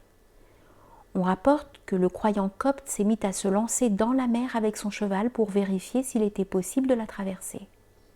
Il disait à Moïse « Ô prophète de Dieu, est-ce bien là que tu as reçu l'ordre de venir ?» Et Moïse lui répondit « Oui. » Lorsque la situation devint intenable et désespérée, alors que les armées impressionnantes de Pharaon s'approchaient davantage d'eux, les regards des enfants d'Israël se détournèrent de terreur et leurs cœurs remontèrent dans les gosiers. Le Tout-Puissant, le Compatissant et l'Omnipotent révéla alors à Moïse cet ordre. « Frappe la mer de ton bâton. » Sourate 26, verset 63. On rapporte que lorsqu'il la frappa, il dit « Fends-toi avec la permission de Dieu. » Dieu dit « Alors nous révélâmes à Moïse « Frappe la mer de ton bâton. » Elle se fendit alors et chaque versant fut comme une énorme montagne. Sourate 26, verset 63. On rapporte que la mer se fendit en une douzaine de sentiers et chaque tribu prit un sentier. C'est ainsi que les eaux de la mer se figèrent par la volonté du Tout-Puissant qui dit à une chose « soit » et elle est, et devinrent pareilles à des montagnes majestueuses. Dieu ordonna au vent de l'ouest de souffler, de cingler le fond de la mer, qui devint sec afin de ne pas coller aux sabots des montures et empêcher leur avancée. Dieu dit « Nous révélâmes à Moïse, pars la nuit à la tête de mes serviteurs, puis trace-leur un passage à sec dans la mer. sans craindre une poursuite et sans éprouver aucune peur. Pharaon les poursuivit avec ses armées. La mer les submergea bel et bien. Pharaon égara ainsi son peuple et ne le mit pas sur le droit chemin. Sourate 20, versets 77 à 79. Ainsi, par la volonté du Tout-Puissant, la mer se fendit et Moïse fut sommé de s'y engager en compagnie des enfants d'Israël. Ces derniers, qui voyaient là un prodige de nature à éblouir les yeux et à orienter les cœurs des croyants, s'empressèrent de s'engouffrer dans la mer figée par la volonté de Dieu. Ils la traversèrent jusqu'au dernier, avant que les premiers soldats de Pharaon n'arrivent au bord de la mer. Moïse, craignant que les soldats de Pharaon ne la traversent à leur tour, à leur poursuite, voulut frapper la mer avec son bâton pour qu'elle redevienne comme avant. Mais l'Omnipotent et le Tout-Puissant lui ordonna de laisser la mer telle qu'elle est, en lui disant « Laisse la mer calme », c'est-à-dire « Laisse-la telle qu'elle est et ne change pas son état ». C'est l'avis d'Ibn Abbas, Mujahid, Ikrima, Al-Rabi', Al-Dhahak, Qatada, Ka'b al-Ahbar, Al-Sammak ibn Harb, Abdurrahman ibn Zayd ibn Aslam et d'autres. Pharaon arriva avec ses armées sur le rivage. Voyant ce spectacle ahurissant, il fut pris d'épouvante et sut au fond de lui-même que ce prodige ne pouvait être que l'œuvre du Seigneur du trône sublime. Il regretta alors en son fort intérieur d'avoir poursuivi les enfants d'Israël, mais le regret dans pareille situation est vain. Cependant, son arrogance fut plus forte que son regret, et son âme rebelle et corrompue reprit le dessus. Il se tourna alors vers ses soldats et, ne voulant pas perdre la face devant eux, il leur dit « Regardez comment la mer s'est figée devant moi, afin que je reprenne mes esclaves qui ont été induits en erreur par ces rebelles et ces imposteurs. » Il se mit alors à hésiter entre les poursuivre et revenir sur ses pas pour sauver sa personne. On rapporte que l'ange Gabriel, qui avait pris la forme d'un cavalier monté sur une jument, passa à côté de l'étalon de Pharaon, qui, en voyant la jument, la suivit. Celle-ci, menée par Gabriel, s'engagea dans la mer, poursuivie par l'étalon de Pharaon, qui entraîna son maître vers la mer. En voyant leur monarque s'engager dans la mer, les soldats coptes le suivirent, et lorsqu'ils furent tous au milieu des vagues figées, Dieu ordonna à Moïse de frapper la mer avec son bâton. Moïse exécuta l'ordre de son Seigneur et frappa la mer qui retrouva sa forme initiale. Ainsi, les flots submergèrent les soldats de Pharaon, qui furent tous noyés et engloutis. Dieu dit « Et nous sauva Moïse et tous ceux qui étaient avec lui. Ensuite nous noyâmes les autres. Voilà bien là un prodige, mais la plupart d'entre eux ne croient pas. Et ton Seigneur, c'est en vérité lui, le Tout-Puissant, le très miséricordieux. » Sourate 26, versets 65 à 68. C'est-à-dire que Dieu sauva ses serviteurs et ses adorateurs, dont aucun ne se noya. Quant à ses ennemis, aucun d'entre eux ne put s'enfuir. C'est là un grand signe et un argument probant quant à la toute-puissance de Dieu et à la sincérité de son messager. Dieu dit « Et nous fîmes traverser la mer aux enfants d'Israël. Pharaon et ses armées les poursuivirent avec acharnement et inimitié. Puis quand la noyade l'eut atteint, il dit « Je crois qu'il n'y a d'autre divinité que celui en qui ont cru les enfants d'Israël, et je suis du nombre des soumis. » Dieu dit « Maintenant, alors qu'auparavant tu as désobéi et que tu as été du nombre des corrupteurs, nous allons aujourd'hui épargner ton corps, afin que tu deviennes un signe pour tes successeurs. » Cependant, beaucoup de gens ne prêtent aucune attention à nos signes d'avertissement. Sourate 10, versets 90 à 92. Dieu consigne dans ces versets la manière dont Pharaon, le chef des négateurs coptes, se noya. Lorsque les vagues se mirent à le soulever et à l'engloutir, Pharaon, voyant sa dernière heure arriver, proclama sa foi au Dieu des enfants d'Israël. Tout ceci se passait sous les yeux des Israélites, qui assistaient médusés à la déroute de leur ennemi acharné de ses soldats.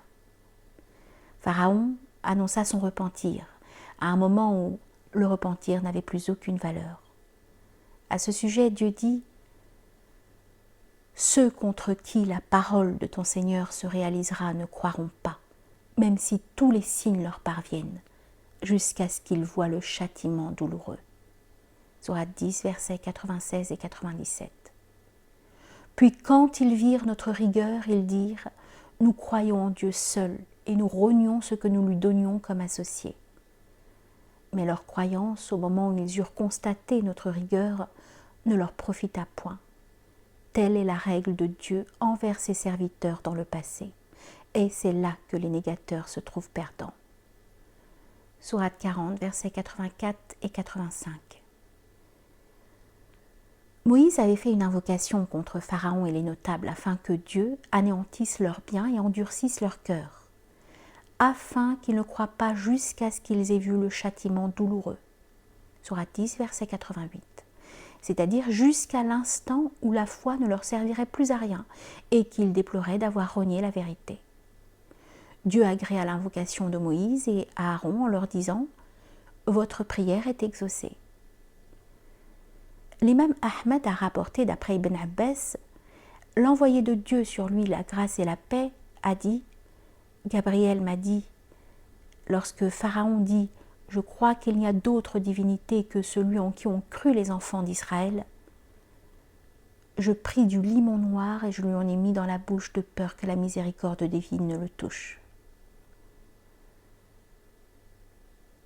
La parole de Dieu maintenant, alors qu'auparavant tu as désobéi et que tu as été du nombre des corrupteurs, Sourate 10, verset 91, renferme une interrogation désapprobatrice et le rejet du repentir tardif de Pharaon.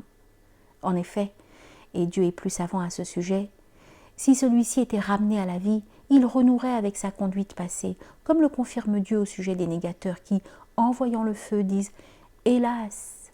Si nous pouvions être renvoyés sur la terre, nous ne traiterions plus de mensonges les versets de notre Seigneur, et nous serions du nombre des croyants. » Sourate 6, verset 27.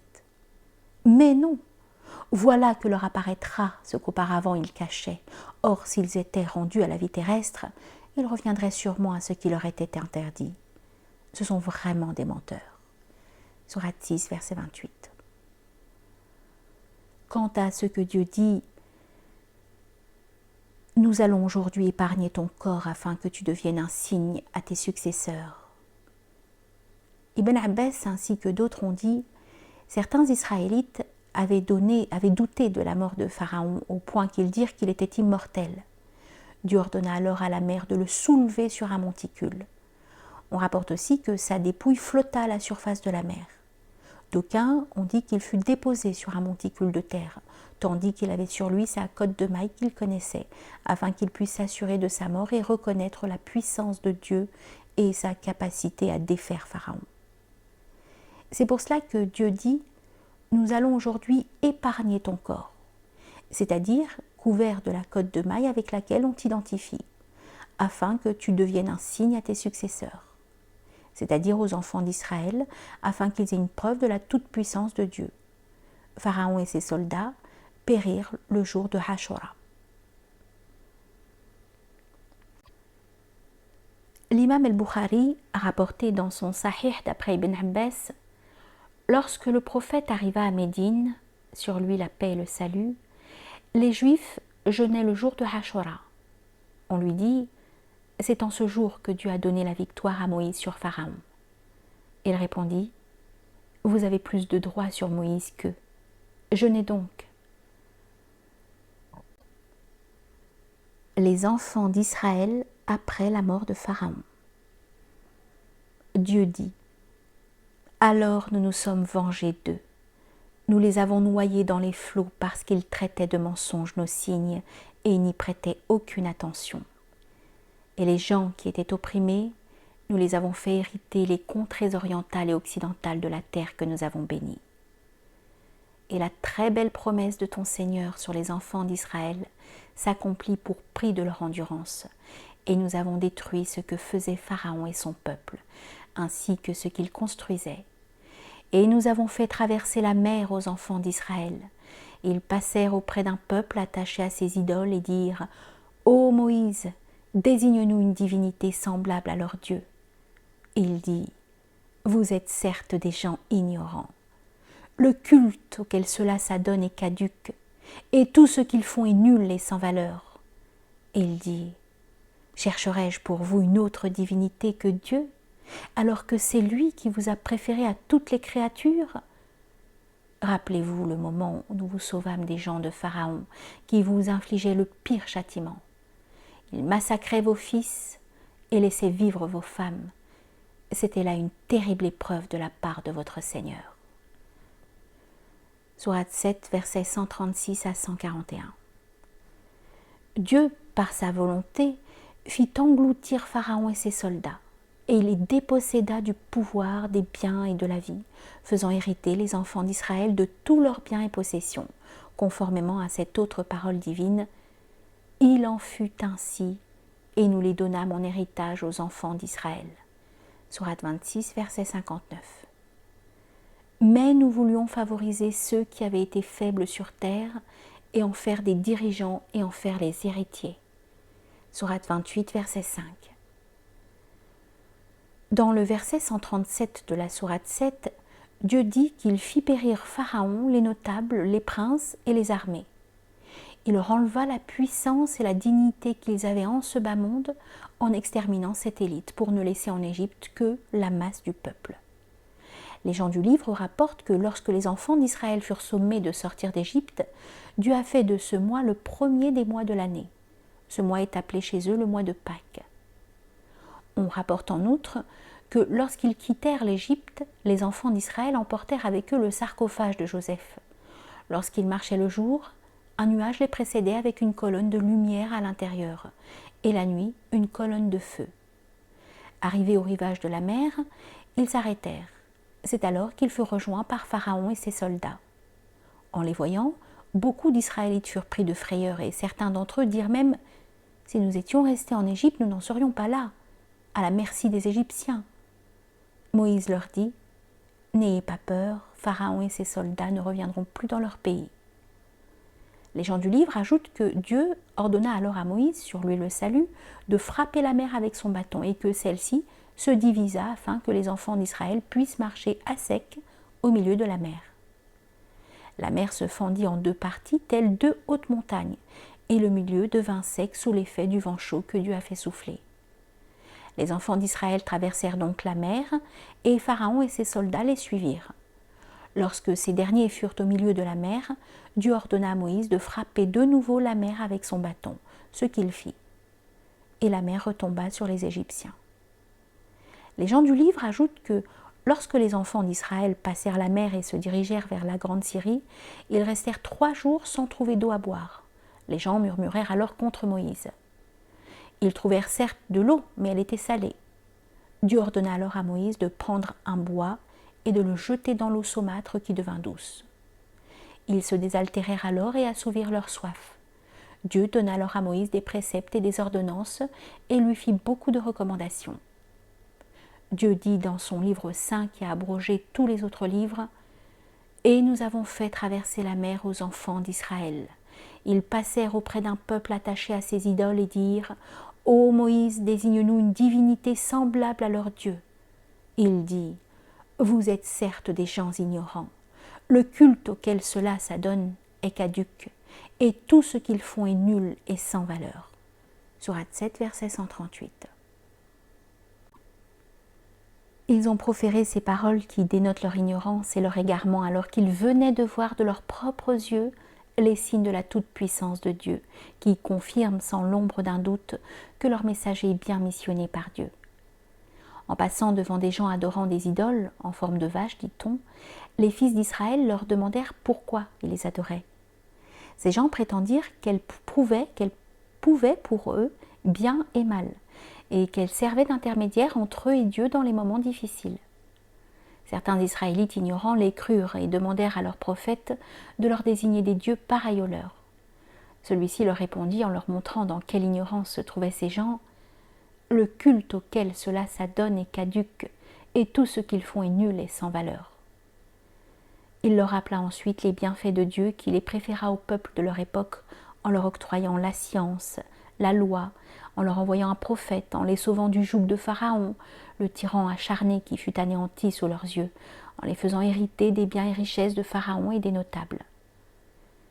Il expliqua ensuite que l'adoration ne devait être consacrée qu'à Dieu, sans rien lui associer, car il est le créateur, le dispensateur de biens et le dominateur. Cependant, force est de préciser que seule une minorité d'Israélites a fait cette demande à Moïse. Moïse et les siens continuèrent leur voyage. Arrivés à proximité de Jérusalem, El-Quds, les enfants d'Israël apprirent que la Terre Sainte était habitée par des peuples hostiles et despotes, notamment les Héthéens, les Cananéens et les Phlégréens. Moïse leur ordonna d'y entrer et de les combattre afin de les en chasser, car le Seigneur leur a promis cette terre, par la parole d'Abraham, son ami intime, et de Moïse, son interlocuteur. Mais les enfants d'Israël refusèrent et désobéirent à leur messager. Le Seigneur leur infligea alors le châtiment de la peur et les condamna à l'errance dans le désert pendant 40 longues années. À ce sujet, Dieu dit « Souvenez-vous lorsque Moïse dit à son peuple « Ô mon peuple, rappelez-vous le bienfait de Dieu sur vous lorsqu'il a désigné parmi vous des prophètes, et il a fait de vous des rois, et il vous a donné ce qu'il n'avait donné à nul autre au monde. Ô mon peuple, entrez dans la terre sainte que Dieu vous a prescrite, et ne revenez point sur vos pas en refusant de combattre, car vous retourneriez perdants. » Et ils dirent « Ô Moïse, il y a là un peuple de géants, jamais nous n'y entrerons jusqu'à ce qu'ils en sortent. S'ils en sortent, alors nous y entrerons. » 2 hommes d'entre eux qui craignaient Dieu et qui étaient comblés par lui de bienfaits dirent « Entrez chez eux par la porte, puis quand vous y serez entrés, vous serez sans doute les dominants, et c'est en Dieu qu'il faut avoir confiance, si vous êtes croyants. » Ils dirent « Ô Moïse, nous n'y entrerons jamais aussi longtemps qu'ils y seront. Va donc, toi et ton Seigneur, et combattez tous deux. Nous restons là où nous sommes. » Il dit « Seigneur, je n'ai de pouvoir vraiment que sur moi-même et sur mon frère. Sépare-nous donc de ce peuple pervers. » Dieu dit « Eh bien, ce pays leur sera interdit pendant 40 ans, durant lesquels ils erreront sur la terre. Ne te tourmente donc pas pour ce peuple pervers. » Sourate 5, versets 20 à 26. Le prophète de Dieu leur rappela les bienfaits du Seigneur sur eux ainsi que ses faveurs spirituelles et matérielles, et leur ordonna de combattre sur la voie de leur Seigneur et de chasser ses ennemis de la terre sainte. Il leur dit « Ô mon peuple, entrez dans la terre sainte que Dieu vous a prescrite, et ne revenez point sur vos pas en refusant de combattre, car vous retourneriez perdants. » C'est-à-dire, si vous battez en retraite et reculez devant vos ennemis en refusant de les combattre, vous perdrez ce que vous avez gagné jusque-là, et vous serez avilis après avoir été honorés. Ils dirent « Ô Moïse, il y a là un peuple de géants. Jamais nous y entrerons jusqu'à ce qu'ils en sortent. S'ils en sortent alors, nous y entrerons. » Ils ont eu peur de ces géants, alors qu'ils venaient d'assister à la mort de Pharaon qui était plus tyrannique, plus fort et plus puissant que ces derniers. Cela prouve combien ils étaient blâmables tant pour leurs propos que pour leur manque de courage, ainsi que le refus d'aller à la rencontre de leurs ennemis rebelles et égarés. Or 2 hommes de bien parmi eux avaient essayé de les encourager et de les inciter à obéir à leur messager.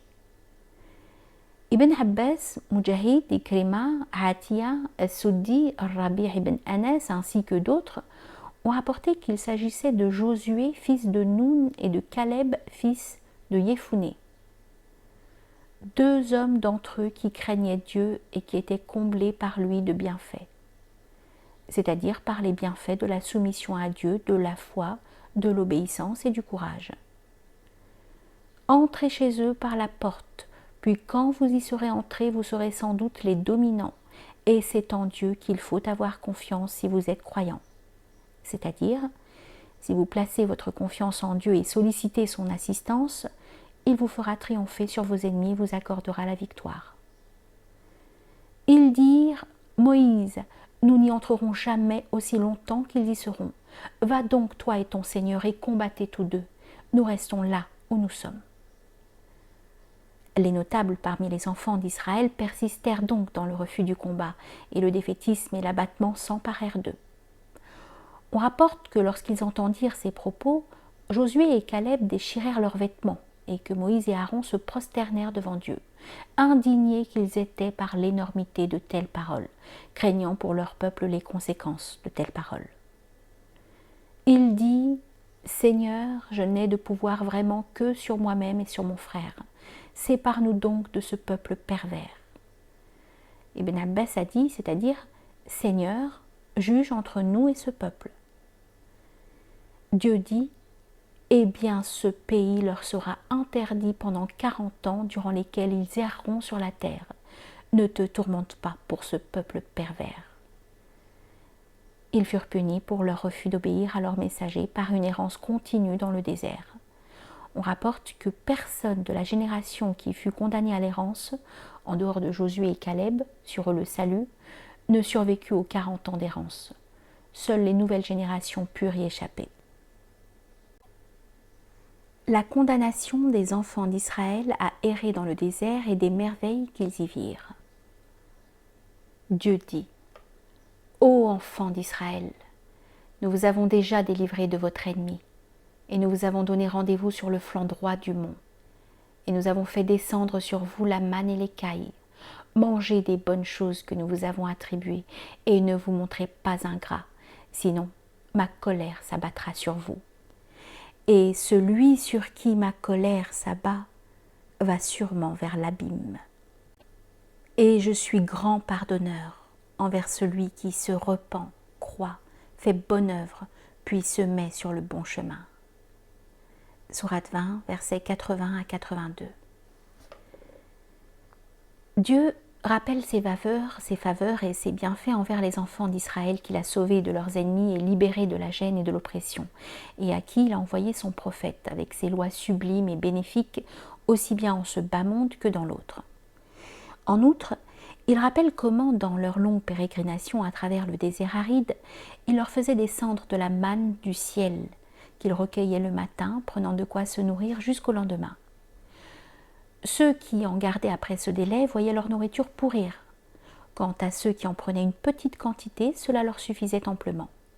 Ils en mangeaient et en fabriquaient une sorte de pain très blanc et succulent. À la fin de la journée, des multitudes de cailles les survolaient. Ils en chassaient sans effort et en prenaient de quoi faire leur dîner. En outre, en été, le Seigneur envoyait des nuages qui les protégeaient de la chaleur torride et de la lumière éclatante du soleil. Dieu dit dans la sourate 2, la vache, « Ô enfants d'Israël, rappelez-vous mon bienfait dont je vous ai comblé. Si vous tenez vos engagements vis-à-vis de moi, je tiendrai les miens. Et c'est moi que vous devez redouter. Et croyez à ce que j'ai fait descendre en confirmation de ce qui était déjà avec vous. Et ne soyez pas les premiers à le rejeter. Et n'échangez pas mes révélations contre un vil prix. Et c'est moi que vous devez craindre. » Sourate 2, versets 40 et 41. Et rappelez-vous lorsque nous vous avons délivré des gens de Pharaon, qui vous infligeaient le pire châtiment, en égorgeant vos fils et épargnant vos femmes. C'était là une grande épreuve de la part de votre Seigneur. Et rappelez-vous lorsque vous avez fendu la mer pour vous donner passage. Nous vous avons donc délivré et noyé les gens de Pharaon, tandis que vous regardiez. Et rappelez-vous lorsque nous donnâmes rendez-vous à Moïse pendant 40 nuits. Puis en son absence, vous avez pris le veau pour idole, alors que vous étiez injuste à l'égard de vous-même en adorant autre que Dieu. Mais en dépit de cela, nous vous pardonnâmes, afin que vous reconnaissiez nos bienfaits à votre égard. Et rappelez-vous, lorsque nous avons donné à Moïse le livre et le discernement, afin que vous soyez guidés. Et rappelez-vous lorsque Moïse dit à son peuple, « Ô mon peuple, certes, vous vous êtes fait du tort à vous-même en prenant le veau pour idole. Revenez donc à votre Créateur. Puis tuez donc les coupables vous-même. Ce serait mieux pour vous auprès de votre Créateur. » C'est ainsi qu'il agréa votre repentir, car c'est lui certes le repentant et le miséricordieux. Et rappelez-vous lorsque vous dites « Ô Moïse, nous ne te croirons qu'après avoir vu Dieu clairement. » Alors la foudre vous saisit tandis que vous regardiez. puis nous vous ressuscitâmes après votre mort afin que vous soyez reconnaissants. Et nous vous couvrîmes de l'ombre d'un nuage et fîmes descendre sur vous la manne et l'écaille. Mangez des délices que nous vous avons attribuées. Ce n'est pas à nous qu'ils firent du tort, mais ils se firent du tort à eux-mêmes. Sourate 2, versets 49 à 57. Et rappelez-vous lorsque nous dîmes « Entrez dans cette ville et mangez-y à l'envi où il vous plaira, mais entrez par la porte en vous prosternant et demandez la rémission de vos péchés. Nous vous pardonnerons vos fautes si vous faites cela et donnerons davantage de récompenses pour les bienfaisants. » Mais à ces paroles, les pervers en substituèrent d'autres, et pour les punir de leur fourberie, nous leur envoyâmes du ciel un châtiment avilissant. Et rappelez-vous quand Moïse demanda de l'eau pour désaltérer son peuple, c'est alors que nous dîmes « Frappe le rocher avec ton bâton ». Et tout d'un coup 12 sources en jaillirent, et certes, chaque tribu sut où s'abreuver. Mangez et buvez de ce que Dieu vous accorde, et ne semez pas le trouble sur la terre comme des fauteurs de désordre. Et rappelez-vous quand vous dites « Ô Moïse, nous ne pouvons plus tolérer une seule nourriture. Prie donc ton Seigneur pour qu'il nous fasse sortir de la terre ce qu'elle fait pousser de ses légumes, ses concombres, son ail ou blé, ses lentilles et ses oignons. » Il vous répondit « Voulez-vous échanger le meilleur pour le moins bon? Descendez donc à n'importe quelle ville. Vous y trouverez certainement ce que vous demandez. » L'avilissement et la misère s'abattirent sur eux. Ils encoururent la colère de Dieu. Cela est parce qu'ils reniaient les révélations de Dieu et qu'ils tuaient sans droit les prophètes. C'est parce qu'ils désobéissaient et transgressaient. Sourate 2, versets 60 et 61. Dieu rappelle dans ces versets les nombreux bienfaits et faveurs octroyés aux enfants d'Israël. Entre autres, la manne et l'écaille qui leur parvenaient sans aucun effort de leur part. L'eau qui avait jailli d'un rocher lorsque Moïse le frappa avec son bâton et duquel jaillit 12 sources, une pour chaque tribu, ainsi que le nuage qui les abritait de la chaleur du soleil. Ces bienfaits divins, extraordinaires et considérables, ne furent cependant pas appréciés à leur juste valeur par les enfants d'Israël, et ne furent pas accompagnés, comme il se doit, de reconnaissance et d'adoration. Bien au contraire, les enfants d'Israël demandèrent à Moïse de leur échanger la manne et l'écaille contre ce que la terre peut produire de légumes, concombres, ail, lentilles et oignons. Moïse les blâma alors et leur reprocha leurs plaintes incessantes en leur disant « Voulez-vous échanger le meilleur pour le moins bon ? Descendez donc à n'importe quelle ville, vous y trouverez certainement ce que vous demandez. » C'est-à-dire, ce que vous demandez et ce que vous voulez à la place des bienfaits qui sont à votre disposition sont disponibles chez les habitants des grandes villes comme des petites villes. Si vous y descendiez, vous, c'est-à-dire si vous acceptez de déchoir du degré spirituel dans lequel vous vous trouvez et que vous ne méritez pas, vous y trouverez tout ce que vous voudrez et tout ce que vous désirez comme nourriture de mauvaise qualité et moins bonne que ce que vous avez maintenant. Tous les reproches que leur a adressés leurs messagers prouvent que les enfants d'Israël n'ont jamais cessé de faire ce qui leur a été interdit. À ce propos, Dieu dit « Et ne vous montrez pas ingrats, sinon ma colère s'abattra sur vous, et celui sur qui ma colère s'abat va sûrement vers l'abîme. » Sourate 20, verset 81. C'est-à-dire qu'il sera perdu et aura mérité la perte et l'anéantissement, dans la mesure où la colère de Dieu s'abattra sur lui. Cependant, Dieu annonce ensuite que celui qui revient vers son Seigneur et se repent en cessant de suivre les pas du diable a des raisons d'espérer. « Et je suis le grand pardonneur à celui qui se repent, croit, fait bonne œuvre, puis se met sur le bon chemin. » Sourate 20, verset 82.